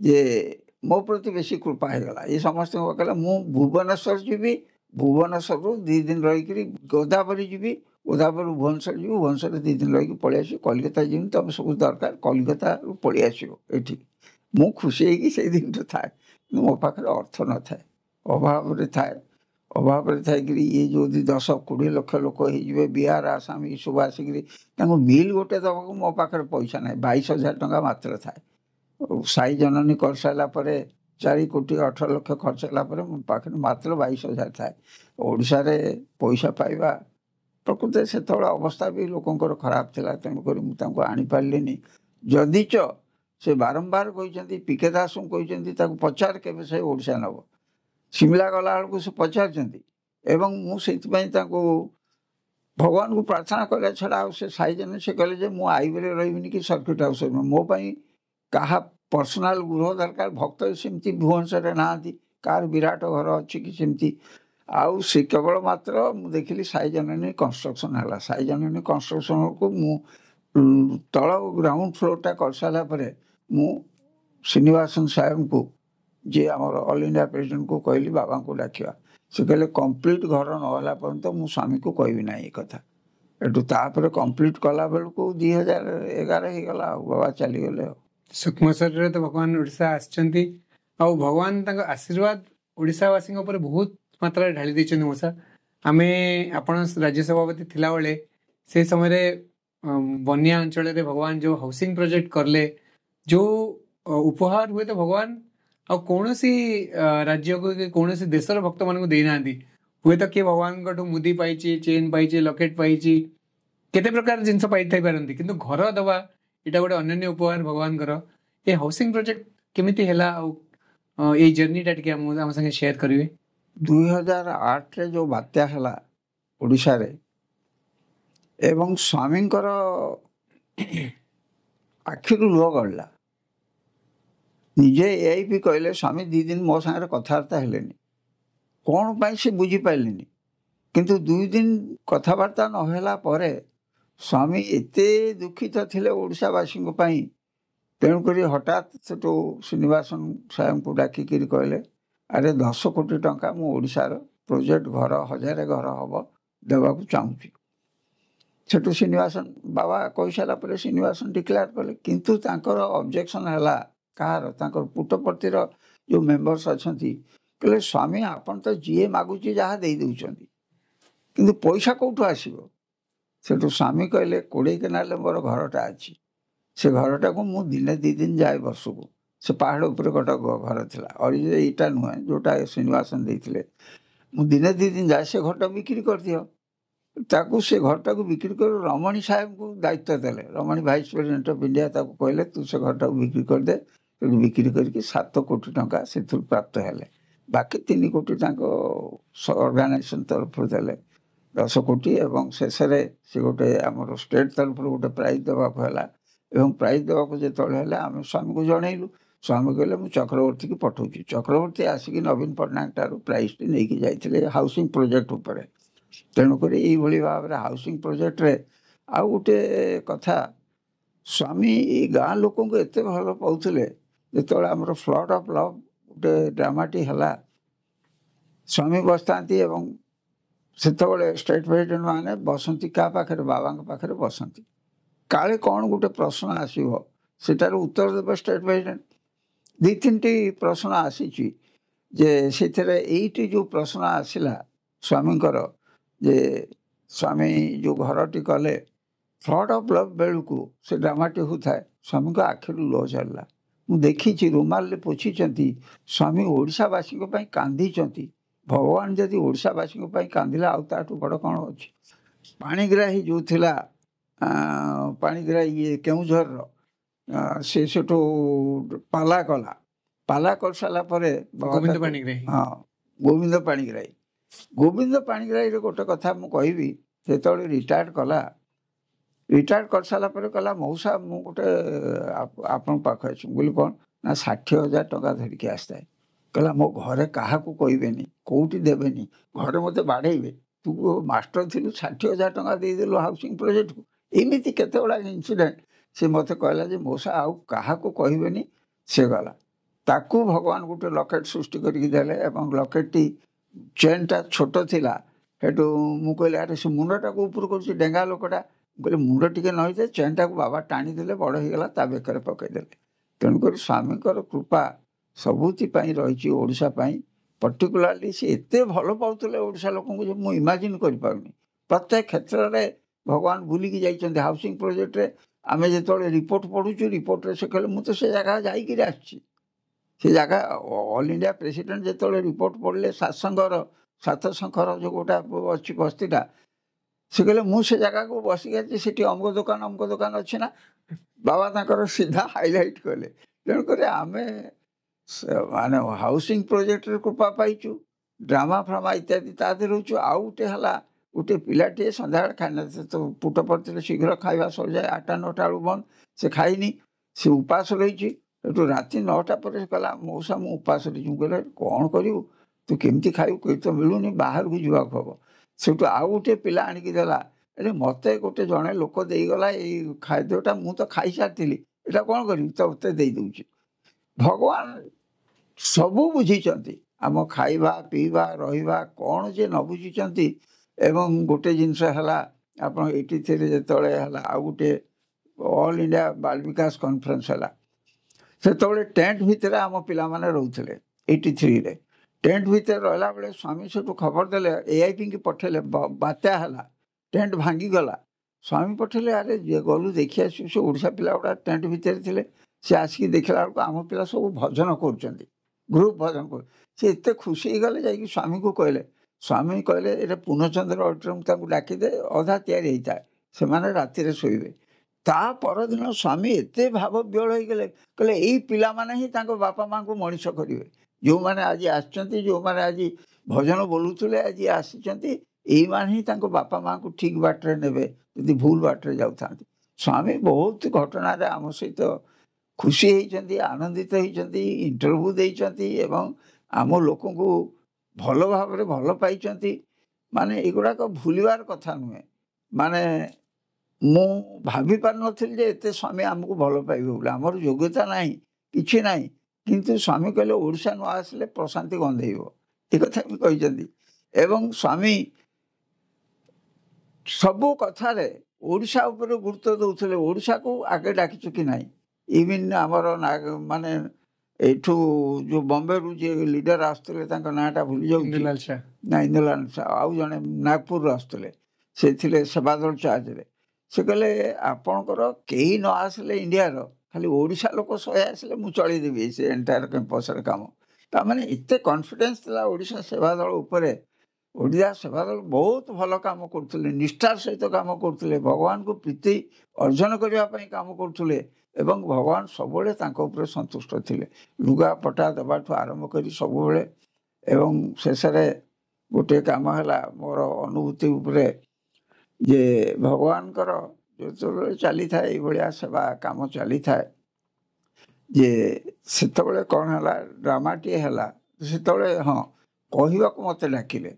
ମୁଁ କେବେ କହିନି, କୁଲବନ୍ତ ହଲରେ କହିବାର ମୋର ଯୋଗ୍ୟତା ନାହିଁ, କିନ୍ତୁ ମୋ ଭିତରେ ଟିକେ ଥାଏ, କୁଲବନ୍ତ ହଲରେ ବାବା ଯଦି କହିବାକୁ ନ କହିଲେ 100 ଜାଗାରେ ବୁଲିକିରି ଲାଭ କ'ଣ ଅଛି। ତେଣୁକରି ହଠାତ୍ AIP ଶ୍ରୀନିବାସନକୁ କହିଲେ ତାକୁ ଡାକ, ତାଙ୍କର କହିବାର ଥିଲା।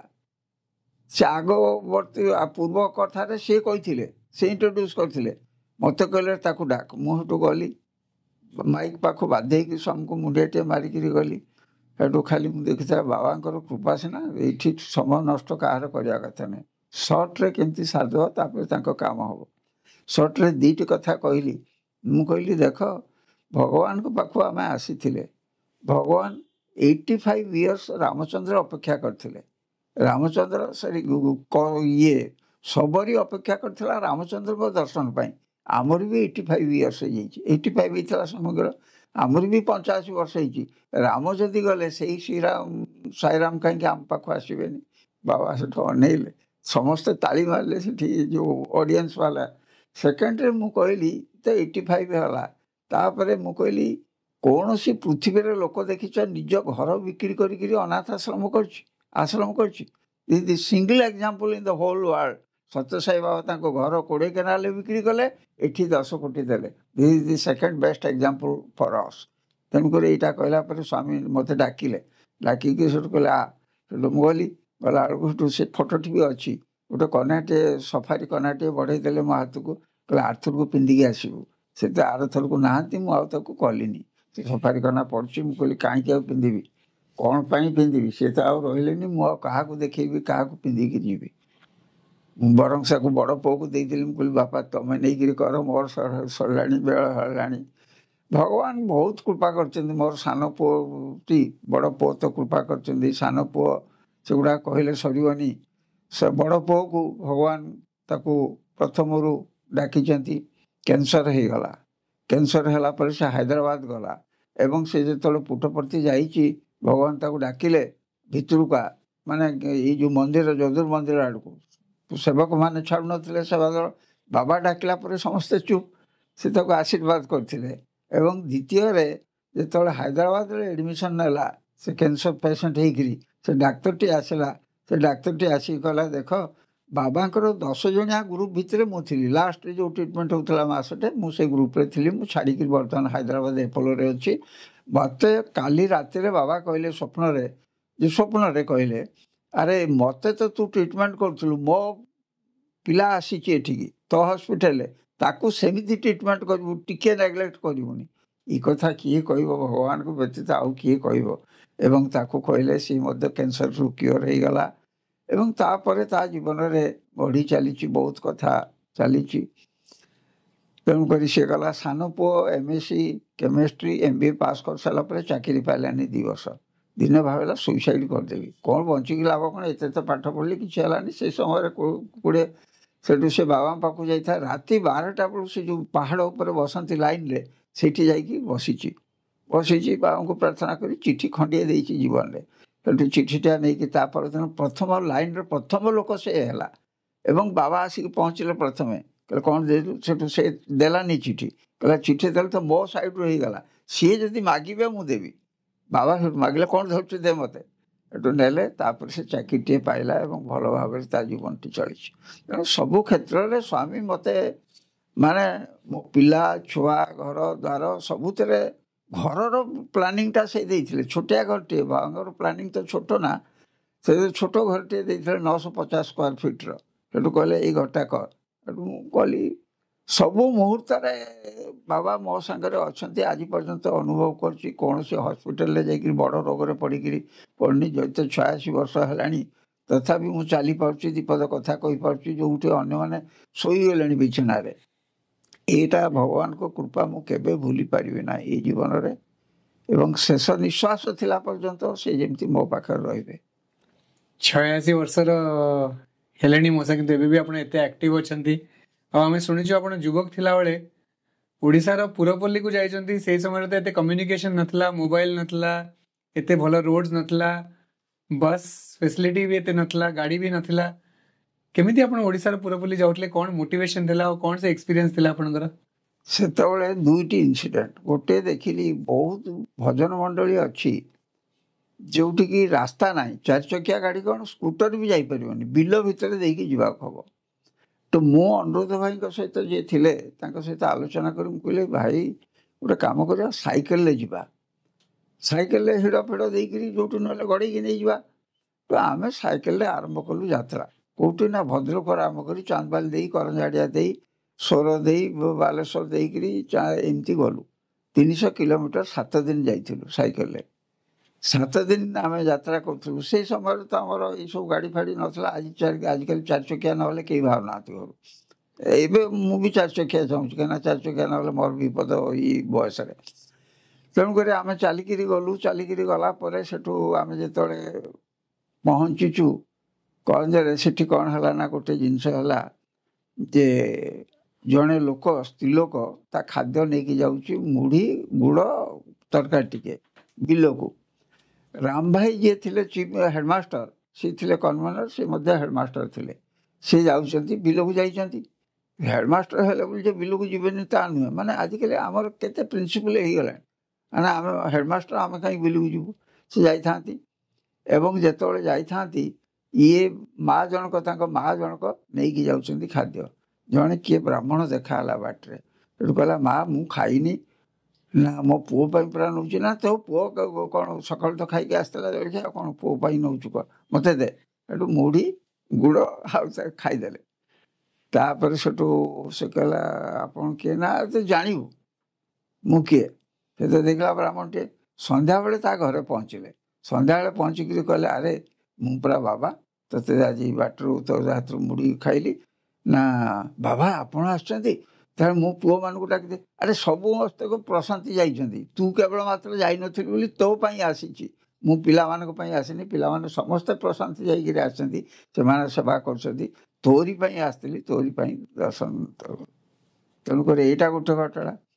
ତାପରେ ଆଉ ଗୋଟେ ଥର ଯୋଗେଇ ବୋଲି ଗୋଟେ ଜାଗା ଅଛି ନର୍ଥ ବାଲେଶ୍ୱରରେ, ସେଠି ଥାଏ ସେବାଦଳ ଟ୍ରେନିଂ କ୍ୟାମ୍ପ।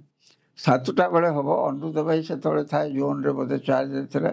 ସେଇଟା ଯାଇଥାନ୍ତି ଆଗରୁ। ମୁଁ ରାତି 11ଟା ହେଇଗଲା, 12ଟା ହେଇଗଲା ପହଞ୍ଚିଲା ବେଳକୁ, ଯେଉଁଠି ଡେଷ୍ଟିନେସନରେ ବାଲିଆପାଳ କି କ'ଣ ପହଞ୍ଚିଲି, ସେ ବସ୍ରେ ମୁଁ କେବଳ ମାତ୍ର ଥାଏ, ଆଉ ଜଣେ ଥାଏ, 2 ଜଣ ଲୋକ ଥାଉ। ରାତି 12ଟା ବେଳକୁ ସେ 9 କିଲୋମିଟର ଯିବାକୁ ହେବ। ସେ କହିଲା, ଆଜ୍ଞା ସେ ରାସ୍ତାରେ ଯାଆନ୍ତୁନି, କାଲି ଗୋଟେ ମର୍ଡର ହେଇଯାଇଛି। କହିଲେ, ଆରେ ମର୍ଡର ହେଇଯାଇଛି? ସେ ରାସ୍ତା ନିଛାଟିଆ ରାସ୍ତା, ବିଲ ଭିତରେ। ମୁଁ କହିଲି, ମର୍ଡର ହେଇଗଲେ ବି ତ ବାବା ମୋ ପାଖରେ ଅଛନ୍ତି, ମର୍ଡର ହେଲେ ହେବ ଆଉ କ'ଣ ଅଛି। ମର୍ଡର ମାନେ ଆମର କେତେ ସାହସ ଥିଲା ଅର୍ଗାନାଇଜେସନ୍ କାମ କରିବ। ମର୍ଡର କଲେ କରିଦେବେ, ବାବା ତାର ବୁଝୁଥିବ ଆଉ କ'ଣ। ଏଠୁ ମୁଁ କହିଲି, ନା ମୁଁ ଯିବି। ସେଠୁ ସେ ଆର ଲୋକଟି ଓହ୍ଲେଇଲା, ଓହ୍ଲେଇକି ସାଇକେଲଟିଏ ଉପରୁ କାଢ଼ିଲା, କହିଲା, ମୁଁ ଯିବି ସେଇ ଯୋଗେଇ ଆଗ ଗାଁରେ ମୋର ଫାର୍ମାସିଷ୍ଟ ଅଛି। କହିଲି, ଭାଇ ମୋତେ ଟିକେ ବସେଇ ଦେଉନି। କହିଲା, ମୋର ପା ଚାଉଳ ବସ୍ତା ଅଛି, ଚାଉଳ ବସ୍ତାଟା ପଛରେ ରଖିବି, ତମକୁ କେମିତିଆ ବସେଇବି। ମୁଁ କହିଲି, ଇଏ ତ ସତ କଥା, ଚାଉଳ ବସ୍ତାଟା ନେବ, ମୋତେ କେମିତି ନେବ। ତାପରେ ମୁଁ ତାକୁ ରିକ୍ୱେଷ୍ଟ କଲି। ମୁଁ କହିଲି, ଭାଇ ତମେ ତ ଯାଉଛ, ଗୋଟେ କାମ କରିବନି, ତମେ ଟିକେ ସ୍ଲୋ ସାଇକେଲ ଚଲେଇବ, ମୁଁ ତମ ପଛରେ ଦୌଡ଼ିବି। ସେଠୁ ମୁଁ ରାତି ସାରା ଦୌଡ଼ୁଛି 1 ପର୍ଯ୍ୟନ୍ତ। ଏବଂ ସେ ସ୍ଲୋ ସାଇକେଲ ଯେତେବେଳେ ବେଶୀ କଷ୍ଟ ଲାଗେ, ତାକୁ ଟିକିଏ ରଖିଯା, ଟିକିଏ 5 ମିନିଟ୍ ରହିଯା, 5 ମିନିଟ୍ ସେ ରେଷ୍ଟ ନେଇଯାଏ। ମୁଁ ଫେର ଟିକିଏ ବସିକି ଫେର ତା ପଛରେ ଦୌଡ଼େ। ରାତି 2ଟା ବେଳେ ପହଞ୍ଚିଲି। ସେତେବେଳେ ଅନୁରୁଦ୍ଧ ଭାଇ ଖାଇବା ରଖିଥାନ୍ତି। ଖାଇକି ତା ପରଦିନ ସକାଳୁ ସ୍ୱାମୀଙ୍କ କାମ ମାନେ ଆମେ ନିଷ୍ଠାର ସହିତ ଧରିଥିଲୁ। It is God's work, we must do it or die, do or die. କିନ୍ତୁ ଆଜିକାଲି ଟିକେ କୋହଳ ହେଇଯାଉଛି କାହିଁକି ମୁଁ ଦେଖୁଛି। ତଥାପି ଏଇଭଳିଆ ଲୋକଙ୍କୁ ଦେଖିଲେ ମୋର ଆଶ୍ଚର୍ଯ୍ୟ ଲାଗୁଛି ଯେ ଏମାନେ ସମୟ କଟେଇକିରି ଏଠି ବସିଛନ୍ତି। କିନ୍ତୁ ପ୍ରକୃତରେ ଆମର ଗୋଟେ ନିଷ୍ଠା ଥିଲା, ଭଗବାନଙ୍କ ପ୍ରତି ଆନ୍ତରିକତା ଥିଲା। ସିଏ ବି ଆମକୁ ସେଇ ମାତ୍ରାରେ ଭଲ ପାଉଥିଲେ। ସିଏ ବି ଭଲ ପାଉଥିଲେ, ଆମେ ବି ତାଙ୍କୁ ଭଲ ପାଉଥିଲୁ। ସୂକ୍ଷ୍ମ ଶରୀର କ'ଣ, ସ୍ଥୂଳ ଶରୀର କ'ଣ, ସବୁ ଏସରେ ମାନେ ଭଗବାନଙ୍କୁ ଆମେ ଭଲ ପାଇଛୁ। ଏବଂ ବଡ଼ ପୁଅ କଥା କୁହନ୍ତୁ, ସାନ ପୁଅ କଥା କୁହନ୍ତୁ, ଇଭିନ୍ ବୋହୂଟିଏ ଆଣିଲି ଯେତେବେଳେ, ମୋର ପ୍ରାର୍ଥନା ଥିଲା, ପ୍ରଭୁ ଏଜୁକେଟେଡ଼ ହେଇଥିବ, କିନ୍ତୁ ବାଳ ବିକାଶ ଗୁରୁ ହେବ। ଆଜିକାଲି ଅଧିକାଂଶ ସମସ୍ତେ ବାହା ହେଉଛନ୍ତି କ'ଣ ନା, ତାଙ୍କ ସ୍ତ୍ରୀ ଏଜୁକେଟେଡ଼ ହେଇଥିବ, ଦରମା ପାଉଥିବ, ନା ନୁହେଁ।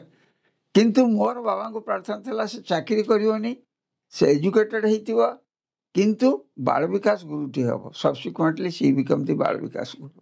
ମୋର ମାନେ ମୋର ଭଗବାନଙ୍କର ମୋ ଉପରେ ଆଶୀର୍ବାଦ ନୁହଁନ୍ତି ଆଉ କ'ଣ। ସେ ବାଳ ବିକାଶ ଗୁରୁଟି ହେଲା ଏବଂ ଏବେ ଟ୍ରେନିଂରେ ଭଲରେ ସେ ଭୁବନେଶ୍ୱରରେ ତାର କାମ କରୁଛି। ଏବଂ ତା ବ୍ୟତୀତ ତାର ପିଲାଟିଏ ହେଉନଥିଲା। 10 ବର୍ଷ ଗଲା, ମୋ ସାଙ୍ଗରେ ଲଗେଇଲା, ବାପା ତମେ ତ ଯାଉଛ ବାବାଙ୍କ ପାଖରେ, ଟିକିଏ କାନରେ କହନ୍ତନି, ଟିକେ କହିଲି, ଦେଖ ମୋତେ ଷ୍ଟେଟ୍ ପ୍ରେସିଡେଣ୍ଟ କରିଛନ୍ତି for the whole state, not for the family. ମୁଁ କସ୍ମିନ କାଳେ ତୋ କଥା କହିବି ନାହିଁ, ପିଲା ହେଲା କେତେ ନହେଲା କେତେ ମୋର କ'ଣ କହିବାର ଅଛି। ଯେଉଁଦିନ ମୁଁ ଏଇ କଥା କହିଛି ସେ ମୋତେ ଫୋନ୍ କରିଛି, ସେ ସେଦିନ ଗର୍ଭବତୀ ହେଲା ଏବଂ ଝିଅଟିଏ ନାତୁଣୀଟିଏ ହେଲା। ଏବଂ ସେ ନାତୁଣୀ ଯେତେବେଳେ ବର୍ଷେ 2 ବର୍ଷ ହେଇଛି ବାବାଙ୍କ ପାଖକୁ ଗଲା, ବାବାକୁ ହାତ ନମସ୍କାର କଲା, ବାବା ହାତ ଟେକିକି ତା ଆଡ଼କୁ ପଛରେ ବସିଥାଏ ଆଶୀର୍ବାଦ କଲେ। ଏବଂ ଆଶୀର୍ବାଦ କଲା ପରେ ମୁଁ ଗୋଟିଏ ଫଟୋ ନେଇଥିଲି, ତାର ଫଟୋ ଦେଲା ବେଳକୁ ଫଟୋଟା ବଢ଼େଇଲା ବେଳକୁ କହିଲେ ଆରେ ମୁଁ ତ ଦେଇଛି ଆଉ, ନେଇକିରି ଫଟୋ ପଳେଇଲେ। ସାଧାରଣତଃ ଫଟୋ ନେଇକିରି ଫେରେଇ ଦିଅନ୍ତି, ବାବାଙ୍କର ହେଉଛି ପ୍ରିନ୍ସିପଲ୍ ହେଉଛି ଫଟୋ ନେବେ, ଦେଖିବେ, ଫଟୋ ବ୍ଲେସିଂ କରିକି ତା ଫଟୋଟା ନେଇଗଲେ। ମୁଁ ଜାଣିନି କ'ଣ ପାଇଁ ନେଲେ, ସିଏ ବୋଧେ ତାଙ୍କରି କଣ୍ଟ୍ରୋଲରେ ରହିଲା ଆଉ କ'ଣ। ମୁଁ କହିଲି ତୁ ହେଲୁ ବାବାଙ୍କର ଡାଇରେକ୍ଟ କହିବାକୁ ଗଲେ ପିଲା, ଆମେ ନାମ ମାତ୍ର, ଆମ ଘରେ ଜନ୍ମ ହେଇଛୁ, ତୁ ବାବାଙ୍କ କଥା ବୁଝ ଯାହା କଥା। ଏବେ ବି ମଝିରେ ଥରେ କହିଲି, ମୁଁ କହିଲି ସ୍ୱାମୀ ସେ କ'ଣ ଡାକ୍ତରୀ ହେବ, ଡାକ୍ତର ହେବ, ସମସ୍ତେ ତ କହୁଛନ୍ତି ଡାକ୍ତର ହେବ, ଗୋଟିଏ ତ ଝିଅ। ସେଠୁ କହିସାରିଲା ପରେ ସ୍ୱାମୀ କହିଲେ ହଁ ରେ, ସେ ଡାକ୍ତର ହେବ ଯେ ଟିକେ ପରିଶ୍ରମ କରୁ, ଆଉ ଟିକେ ଅଧିକା ପରିଶ୍ରମ କରିବାକୁ ହେବ, ଡାକ୍ତର ହେବ ନିଶ୍ଚୟ, କିନ୍ତୁ ଟିକେ ପରିଶ୍ରମ କରୁ, ପରିଶ୍ରମ ନ କଲେ କେମିତି ହେବ। ସେଠୁ ସେ କହୁଛି ପେଡ଼ିଆଟ୍ରିକ୍ସର ଡାକ୍ତର ହେବି। ମୁଁ କହିଲି ତୁ ଯାହା ହେଉଛ ବାବା ତାହାର ବୁଝିବ, ମୁଁ ତ ମରିଯାଇଥିବି, ମୋର ଆଉ କେଉଁ ଥିବ, ଆଉ କେତେବେଳେ ଥିବେ ଯେ କ'ଣ ଡାକ୍ତର ହେଲୁ କି ନ ହେଲୁ। ମଉସା ମୁଁ ବହୁତ ଜଣଙ୍କଠୁ ଶୁଣିଛି ଯେ ଭଗବାନ ସ୍ୱପ୍ନରେ ବି ତାଙ୍କ ଭକ୍ତମାନଙ୍କ ସହିତ ଇଣ୍ଟରାକ୍ଟ କରନ୍ତି ଆଉ ତାଙ୍କୁ ଗାଇଡେନ୍ସ ଦିଅନ୍ତି। ଆପଣଙ୍କର ସେଇଭଳିଆ ମଉସା କିଛି ଅନୁଭୂତି ଅଛି? ମୋ ଜୀବନରେ ବହୁତ ଗୁଡ଼ିଏ ଅନୁଭୂତି ଅଛି, କିନ୍ତୁ ସେଗୁଡ଼ିକ ସମୟର ସ୍ୱଳ୍ପତା ହେତୁରୁ ମୁଁ କହିପାରୁନି। ଗୋଟିଏ ବଡ଼ ଇନସିଡେଣ୍ଟ ଯେ ମୋର ମୁଣ୍ଡ ବିନ୍ଧୁଥିଲା ବହୁତ ଦିନ ଧରିକିରି, ମୁଁ କେଉଁ ଡାକ୍ତର ପାଖକୁ ଯାଏନି। ମୁଁ କହିଲି ଆରେ ବାବା ତ ସୁପ୍ରିମ ଡାକ୍ତର, ତାଙ୍କୁ ଧରିଛି, ଫେର ଡାକ୍ତର ପାଖକୁ କାହିଁ ଯିବି। ଏମିତି ବହୁତ ଦିନ କଟିଗଲା ପରେ ଦିନେ ହଠାତ୍ ହେଲା, ମୁଁ ଶୋଇଛି ବିଛଣାରେ, ସ୍ୱାମୀ ଆସିକି ପହଞ୍ଚିଲେ। ସ୍ୱାମୀ ଆସିକି ବିଛଣାରେ ବସିଲେ, ବସିକିରି କହିଲେ ଆରେ ତୋ ମୁଣ୍ଡଟା ଆଣ। ସେଠୁ ମୁଁ ମୁଣ୍ଡଟା ରଖିଲି, କହିଲେ ମୋ କୋଡ଼ରେ ରଖ। କୋଡ଼ରେ ରଖିକି ଆଉଁସି ଦେଲେ, କହିଲେ ଆଉ ଭଲ ପାଇବାଟା କ'ଣରେ, ଭଲ ପାଇବାଟା ତ ଏଇ ତ ପ୍ରେମର ସମ୍ପର୍କ। ମୋ ମୁଣ୍ଡଟା ଆଉଁସି ଦେଲେ, ତାପରେ ଗଲା ପରେ ମୋର ଆଉ କେବେ 20 ବର୍ଷ ହେଲାଣି, 15-20 ବର୍ଷ ହେଲାଣି ମୁଣ୍ଡ ବିନ୍ଧିନି। ତେଣୁକରି ଭଗବାନଙ୍କର ସମ୍ପର୍କ ପ୍ରକୃତରେ କୋଳରେ ମୁଣ୍ଡ ରଖିକିରି ରଖିବାଟା, ଶୋଇବାଟା ମୋ ଜୀବନରେ ସେ ଅନୁଭୂତି ଭୁଲି ପାରିବି ନାହିଁ। ସେମିତି ବହୁତ ଗୁଡ଼ିଏ ଅନୁଭୂତି ଅଛି ଯେଉଁଟାକି ଆମର ହାଉସିଂ ପ୍ରୋଜେକ୍ଟରେ ଅନ୍ୟ ଗୋଟେ ଥିଲା ଘଟଣା, ଯେ ଆମମାନେ ସମସ୍ତେ ଶେଷରେ ବାବା ବସ୍ତ୍ର ଦିଅନ୍ତି। ବସ୍ତ୍ର ଦାନ କଲାବେଳକୁ ପ୍ରସନ୍ନ ଭାଇ ଥାଏ ସେତେବେଳେ ଷ୍ଟେଟ୍ ବ୍ୟାଙ୍କରେ। ମୁଁ ତାକୁ କହିଲି ଟିକେ ବାବା ପଇସା ଖର୍ଚ୍ଚ ହେବ, ଟିକେ ଶସ୍ତା ଦେଖିକିରି ଆଣିବୁ। ସେ ଧୋତି ନେଇ ଆସିଲା, ବାବାଙ୍କ ପାଖକୁ ଗଲା, ବାବା କହିଲେ ଧୋତି କ'ଣ ଦେଉଛ, ସଫାରି। ମୁଁ କହିଲି ଗାଁରେ ଆମର ଧୋତି ଚଳେ। ସେ କହିଲେ ହଁ ଠିକ୍ ଅଛି, ଗାଁରେ ଧୋତି ପିନ୍ଧେ, ସଫାରି କିଏ ପହଞ୍ଚି, ଗାଁରେ କୃଷକ ଲୋକ ସଫାରି ପିନ୍ଧେ। ଶାଢ଼ୀଟା ଦେଖିକି ବାବାଙ୍କର ଅପସନ୍ଦ ହେଲା, ଫୋପାଡ଼ି ଦେଲେ। କହିଲେ ଏଇ 200 ଟଙ୍କିଆ କେତେ ଟଙ୍କା ନା 180 ଟଙ୍କା, ଏଇ ଶାଢ଼ୀ ଦେଇ ହେବନି। ତ ସିଧା ଶ୍ରୀନିବାସନକୁ କହିଲେ ତୁ ଆଜି ଯିବୁ ମାଡ୍ରାସ, ଯିବୁ, ସେଠୁ ଭଲ ଶାଢ଼ୀ ନେଇକିରି ଆସିବୁ। ତା ପରଦିନ ସେ ଗଲେ, ଯାଇକିରି 1000 ଟଙ୍କିଆ ଶାଢ଼ୀ ଆଣିଲେ, ଯେଉଁଟାକି ବନ୍ୟା ଅଞ୍ଚଳର ଭଉଣୀମାନଙ୍କୁ ଦିଆଗଲା। ଭଗବାନଙ୍କର ସ୍ନେହ କେତେ, ପ୍ରକୃତରେ ଭୁଲି ହେବନି। ଭଗବାନଙ୍କର ସ୍ନେହ ଏତେ ଦୂର ଥିଲା ଯେ ଆମ ଓଡ଼ିଶା ପ୍ରତି, ଏବଂ ବନ୍ୟା ପ୍ରପୀଡ଼ିତ ଲୋକ ତାକୁ ସେମାନେ ଗଲାବେଳକୁ ଗେଟ୍ରେ ଭଗବାନ କହିଲେ ତାଙ୍କୁ ଚେକ୍ କରିବନି। ଗେଟ୍ରେ ଚେକ୍ ହେଇପାରିବନି, ଆମେ ସମସ୍ତେ ଚେକ୍ ହେଇକିରି ଯାଉଛୁ, ଗେଟ୍ରେ ଚେକ୍ କରିବନି। ତାଙ୍କୁ ସିଧା ସେ ଯେଉଁ ଘର ଗୋଟେ କଲୋନୀ ଅଛି ସେଇଥିରେ ରଖା ହେଲା, ତାର ପାଣି ଇଲେକ୍ଟ୍ରିସିଟି ସବୁ ଠିକ୍ ହେଇଥାଏ। ତାପରେ କହିଲେ ସେମାନେ କ୍ୟାଣ୍ଟିନ୍କି ଖାଇବାକୁ ଆସିବନି, ତମେ କ୍ୟାଣ୍ଟିନ୍ରୁ ନେଇକିରି ଖାଇବାକୁ ଦେବ। ମାନେ ସୋ ମଚ୍ ଅଫ୍ ଲଭ୍, ମାନେ ପ୍ରକୃତରେ ଇମାଜିନେସନ୍ର ବାହାରେ। ଆମେ କ୍ୟାଣ୍ଟିନ୍କି ଯାଉ, ଖାଉ ଟିକେଟ୍ ଦେଇକିରି, ସେମାନେ କ୍ୟାଣ୍ଟିନ୍ ଆସିବେନି, ସେ ଲୋକ, ଗାଁ ଲୋକ ସେମାନଙ୍କୁ ନେଇକିରି ତମେ କ୍ୟାଣ୍ଟିନ୍ ବାଲା ନେଇକିରି ସେଠି ପରସେଇ ଦେଇକିରି ଆସିବ। ଏଇଭଳି ଭାବରେ ସ୍ୱାମୀଙ୍କର ପ୍ରେମଟା, ଯେବେ କି ମଉସା ସେମାନେ ତେଲୁଗୁ ବୁଝୁନଥିଲେ କି ବାବା ଓଡ଼ିଆ ବୁଝୁନଥିଲେ, କିନ୍ତୁ ନା ବାବାଙ୍କ ସାଙ୍ଗରେ ଆପଣ କେବେ ଓଡ଼ିଆରେ କଥାବାର୍ତ୍ତା ହେଇଛନ୍ତି କି ମଉସା, ନା ଆପଣ ଇଂଲିଶରେ କଥାବାର୍ତ୍ତା ହୁଅନ୍ତି? ନାଇଁ, ମୁଁ ଓଡ଼ିଆରେ କଥା ହେଇନି। ଗୋଟିଏ ପ୍ରଥମ ଥର ଗଲା ପରେ ମୋର ଇଚ୍ଛା ହେଲା ଗୋଟିଏ ଚିଠି ଦେବି। 2ଟି ଚିଠି ଦେଇଛି ଜୀବନରେ। ଲାଷ୍ଟରେ ଗୋଟେ ଚିଠି ଦେଇଛି ବହି ଲେଖିବାକୁ, ଯେଉଁଟାକୁ ଫଟୋଟିଏ ଅଛି ମଧ୍ୟ। ପ୍ରଥମରୁ ଗୋଟେ ଓଡ଼ିଆରେ ଲେଖିଦେଲି, ଲେଖିଦେଇକି ଦେଇସାରିଲା ପରେ ମୋ ମନରେ ଆସିଲା ଏ ତ ତେଲୁଗୁ ଜାଣିଛନ୍ତି, ଓଡ଼ିଆ କେଉଁଠୁ ଆଙ୍କୁ ଦେଇଦେଲି, ଇଏ କ'ଣ ଓଡ଼ିଆ ପଢ଼ିକି ବୁଝିବେ। ସେଠୁ ଗଲା ପରେ ତା ପରଦିନ ସ୍ୱାମୀ ସ୍ୱପ୍ନରେ ଆସିଲେ, ଆସିକି ଦେଖେଇଲେ, କହିଲେ ତୁ ଯେଉଁ ଓଡ଼ିଆରେ ଲେଖିଛୁ ତା ଇଂରାଜୀ ଟ୍ରାନ୍ସଲେସନଟା ଏଇଟା ନା, ତୁ ଦେଖିଲୁ। ମୋଠୁ ଡରିଗଲୁ, କହିଲେ ଆରେ ବାବା ସମସ୍ତ ଭାଷା ଜାଣିଛି। ତେଣୁକରି ସେଠୁ ଓଡ଼ିଆ ଭାଷା ତା ବ୍ୟତୀତ ଆଉ ଗୋଟେ ଭଗବାନ ସେମିତି ଆଉ ଗୋଟେ ଲୋକ ମଧ୍ୟ ଯାଇଥିଲା ଯେ ବାବା ଯଦି କହିବେ ଓଡ଼ିଆରେ କଥା କହିବେ ମୁଁ ତାଙ୍କୁ ଗ୍ରହଣ କରିବି। ସେ ତିହିଡ଼ି ସାଇଡ଼ର ବାଲେଶ୍ୱର ସାଇଡ଼ର ବାବା କହିଲେ। ସେଠୁ ସେ ଯେତେବେଳେ ଛୁଇଁବାକୁ ଗଲା, ବା କହିଲେ ସକାଳୁ ପାଦ ଛୁଇଁଥିଲା, ବେଳବେଳି ଛୁଇଁବାକୁ ଗଲା, ମୋ ପାଦ ଛୁଅଁ ନାହିଁ ବାବା ଓଡ଼ିଆରେ କଞ୍ଚା। ସେ କଟକ ଚଣ୍ଡୀ କୁଆଡ଼େ ଆସିଛି। ଆଉ ଗୋଟେ ଏକ୍ଜାମ୍ପଲ୍ ଥିଲା, ମାନେ କଟକ ଚଣ୍ଡୀ ବୋଲି ଜଣେ ସ୍ତ୍ରୀ ଲୋକ ଟିକେ ଉଗ୍ର ପ୍ରକୃତି, ତାକୁ କହିଲେ ତେଣୁକରି ଓଡ଼ିଆ କ'ଣ he knows all languages of the whole world. ମୁଁ ବହୁତ ଗୁଡ଼ିଏ ତାଙ୍କର ରେଫରେନ୍ସ ଅଛି, କିଏ ଆସିଲା, କେଉଁ କଣ୍ଟ୍ରିରୁ ଆସିଲା, କେଉଁ ଭାଷାରେ କହିଲେ। ତେଣୁକରି ବାବା ସବୁ ଭାଷା ଜାଣିଛନ୍ତି, ସର୍ବଜ୍ଞ, ସର୍ବଶକ୍ତିମାନ, ସର୍ବତ୍ର ବିଦ୍ୟମାନ। ଏମିତି ଜାଗା ନାହିଁ ଯେ ଭଗବାନ ନାହାନ୍ତି ବୋଲି। ଏ ଯେଉଁଠି ଯାହା ହେଇଛି ଘଟୁଛି ସାରା ବିଶ୍ୱର ଖବର ଜାଣିଛନ୍ତି। ତେଣୁକରି ତାଙ୍କ ପାଖରେ ମୁଣ୍ଡ ନଇବା ଛଡ଼ା ଆଉ କିଛି ବାଟ ନାହିଁ। ଆପଣ କିନ୍ତୁ ମଉସା କହୁଥିଲେ ଯେ ଆପଣ ଗୋଟେ ଚିଠି ଓଡ଼ିଆରେ ଦେଇଥିଲେ ଆଉ ଶେଷରେ ଗୋଟେ ଚିଠି ଇଂଲିଶରେ ଦେଲେ। ଶେଷରେ ଗୋଟେ ଶେଷ ଚିଠିଟା ଆପଣଙ୍କର ସେଟା ଇଂରାଜୀରେ ଲେଖିଥିଲି। ସେଟା କ'ଣ ଆପଣଙ୍କର ଫାଇନାଲ ଇଣ୍ଟରାକ୍ସନ ଥିଲା କି ବାବାଙ୍କ ସାଙ୍ଗରେ? ଫାଇନାଲ ଇଣ୍ଟରାକ୍ସନ ଥିଲା। ସେଟା ମୁଁ ଦେଖିଲି 18 ତାରିଖରେ ଦେଲି, ଏପ୍ରିଲ 18 ତାରିଖରେ। 24 ତାରିଖରେ ସ୍ୱାମୀ ହାତ ଯୋଡ଼ିକି ଗଲେ। ସେ ଫଟୋ ଗୋଟେ ମୋର ଦରକାର, ମାନେ ମୁଁ ପାଉନି। ବାବା ଯେଉଁ ହାତ ଯୋଡ଼ିକିରି ଗଲେନି, ମାନେ ଆଖିରୁ ଲୁହ ହେଇଯାଉଛି ସେ ଫଟୋ ଦେଖିଲେ। ପ୍ରକୃତରେ ସ୍ୱାମୀ ଯିଏ ଆଶୀର୍ବାଦ କରି ଚାଲିଥିଲେ ଜୀବନ ସାରା, ସେ ଆମକୁ ହାତ ଟେକିକିରି ଗଲେ ଭକ୍ତମାନଙ୍କୁ। ସେଇଟା ହେଉଛି ଲାଷ୍ଟ ଡିପାର୍ଚର। ଆମେ ତ ବୁଝିପାରିଲୁନି, ସ୍ୱାମୀ କିନ୍ତୁ ଚାଲିଗଲେ, ସେ ହାତ ଟେକି ଯାଇଥିଲେ। ଏବଂ ଶେଷ ଚିଠିରେ ମୁଁ ଲେଖିଥିଲି, ସ୍ୱାମୀ ମୋର ତ ସବୁ ଯାହା ଦେଇଥିଲେ ଦାୟିତ୍ୱ ସବୁ ସରିଲା, ଅନ୍ୟ ଦାୟିତ୍ୱ ସେଠୁ ମୁଁ ବହି ଲେଖିବି ଏବେ କିଛି। ସେଠୁ ବାବା ବହିଟିକୁ ନେଇକିରି, ଚିଠି ଫଟୋଟି ଅଛି, ସେ ନେଇକିରି ପଢ଼ିଲେ। ପ୍ରାୟ 3 ମିନିଟ୍ ଖଣ୍ଡେ ଦେଇଛନ୍ତି। ତାପରେ ମୋ ଆଖିକି ଅନେଇଲେ, ଆଉ କିଛି କହିନାହାନ୍ତି। ତାପରେ ମୁଁ ପଳେଇ ଆସିଲି। ତାପରେ ଲେଖିବାକୁ ନହେଲେ ମୁଁ 10 ଖଣ୍ଡ ବହି 10 ବର୍ଷରେ ଲେଖିଥାଲି କେମିତିଆ। ଇଟ୍ ଇଜ୍ ଓନ୍ଲି ସ୍ୱାମୀଜ୍ ଗ୍ରେସ୍, ନହେଲେ ମୁଁ ସାହିତ୍ୟିକ ନୁହେଁ କି ମୋ ବହୁତ ଇଏ ନୁହେଁ।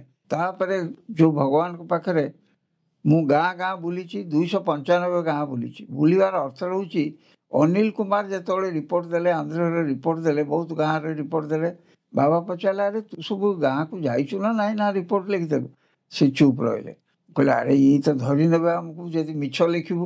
ତେଣୁକରି ମୁଁ 400 ଗାଁରୁ 295 ଗାଁକୁ ବୁଲିଗଲି ଏବଂ ରିପୋର୍ଟରେ ମଧ୍ୟ 295 ଥିଲା। ବାବା ମୋତେ ଆଉ କିଛି କହିପାରିବେନି, କାହିଁକିନା ମୁଁ ବୁଲିଛି, ଲେଖିଛି। ତେଣୁକରି ଭଗବାନ ହେଉଛନ୍ତି ଅନ୍ତର୍ଯାମୀ, ସବୁ ଜାଣିଛନ୍ତି।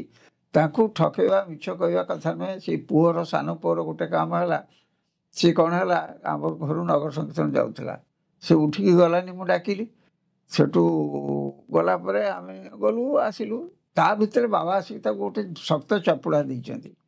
କହିଲେ ଆରେ ତୁ ତ ଗଲୁନି ନଗର ସଂକୀର୍ତ୍ତନ, କାହିଁ ମିଛ କହିଲୁ? ମୋତେ ନିଦ ମାଡ଼ିଛି, ନିଦ ହେଇଛୁ ବୋଲି। ତତେ ନିଦ ହେଇନି, ମିଛ କହିକିରି ତୁ ଏଇଟା ଦୁଇଟା ତ ଅପରାଧ କଲୁ। ଗୋଟେ ଗଲୁ ନାହିଁ, ଦ୍ୱିତୀୟରେ ମିଛ କହିଲୁ, ତ ଚାପୁଡ଼ ଖାଇବାକୁ ତୁ ଯୋଗ୍ୟ।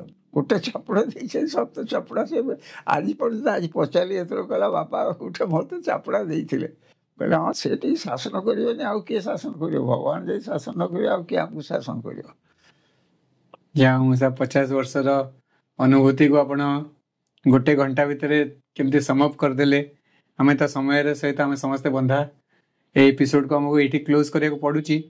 ଶେଷରେ ଗୋଟିଏ ଜିନିଷ କହିକିରି ଖାଲି 2 ମିନିଟ୍, କରମି ସାଈଶ୍ୱର ପାଦ ସେବନ, ସ୍ମରାମି ସାଈଶ୍ୱର ନାମ ପାବକମ୍, ଧରାମି ସାଈଶ୍ୱର ଧର୍ମ ସାଧନମ, କରାମି ସାଈଶ୍ୱର ମୋକ୍ଷ ବୋଧକମ୍। ଏତିକି କହିକିରି ମୋର ବକ୍ତବ୍ୟ ଶେଷ କରୁଛି ଏବଂ ପ୍ରାର୍ଥନା କରୁଛି ଶେଷ ପର୍ଯ୍ୟନ୍ତ ତାଙ୍କ ପାଦ ପାଖରେ ଥାଏ। ଆପଣମାନେ ମଧ୍ୟ ମୋତେ ଆଶୀର୍ବାଦ କରନ୍ତୁ, ବହୁତ ଯେ ସୁନ୍ଦର ମଉସା। ଭଗବାନଙ୍କ ପାଦ ପାଖରେ ଜୀବନଟା କଟିଯାଉ। ଆଜିର ଇଣ୍ଟରାକ୍ସନରେ ମଉସା ଆମେ ଏତେ ଇନ୍ସପିରେସନ୍ ନେଇଛୁ, ଆପଣଙ୍କୁ କ'ଣ କହିବି। ମାନେ ଆପଣଙ୍କ ଜର୍ଣ୍ଣି ଲାଗୁଥିଲା ଯେମିତି ଆମର ହିଁ ଜର୍ଣ୍ଣି ଚାଲିଛି। ଆଉ ଆପଣ 50 ବର୍ଷ ତଳେ ଆପଣ ରାତି 12ଟାରେ 9 କିଲୋମିଟର ଦୌଡ଼ିକି ଯାଇଥିଲେ। ଏବେ ଆମ ଏଇ ଯୁବକମାନେ ରେଡ଼ି ହେଉଛନ୍ତି ଭଗବାନଙ୍କ ଜନ୍ମ ଶତବାର୍ଷିକୀରେ ମଶାଲ ରାଲି କରିବେ, ମଶାଲ ଧରିକି ଦୌଡ଼ିବେ। ତାଙ୍କ ପାଇଁ ଆପଣ ଏବେ ଇନ୍ସପିରେସନ୍। ରାତି 12ଟାରେ ଆପଣ 9 କିଲୋମିଟର ଦୌଡ଼ିକି ଯାଇଥିଲେ। 1975ରେ ଆପଣ ଭଗବାନଙ୍କୁ ପ୍ରାର୍ଥନା କରିଥିଲେ ଆଉ ଭଗବାନ କହିଥିଲେ ଯେ ମୁଁ ନିଶ୍ଚୟ ଆସିବି, ସବୁ ଓଡ଼ିଆମାନଙ୍କୁ ପାଦ ଦର୍ଶନ ଦେବି।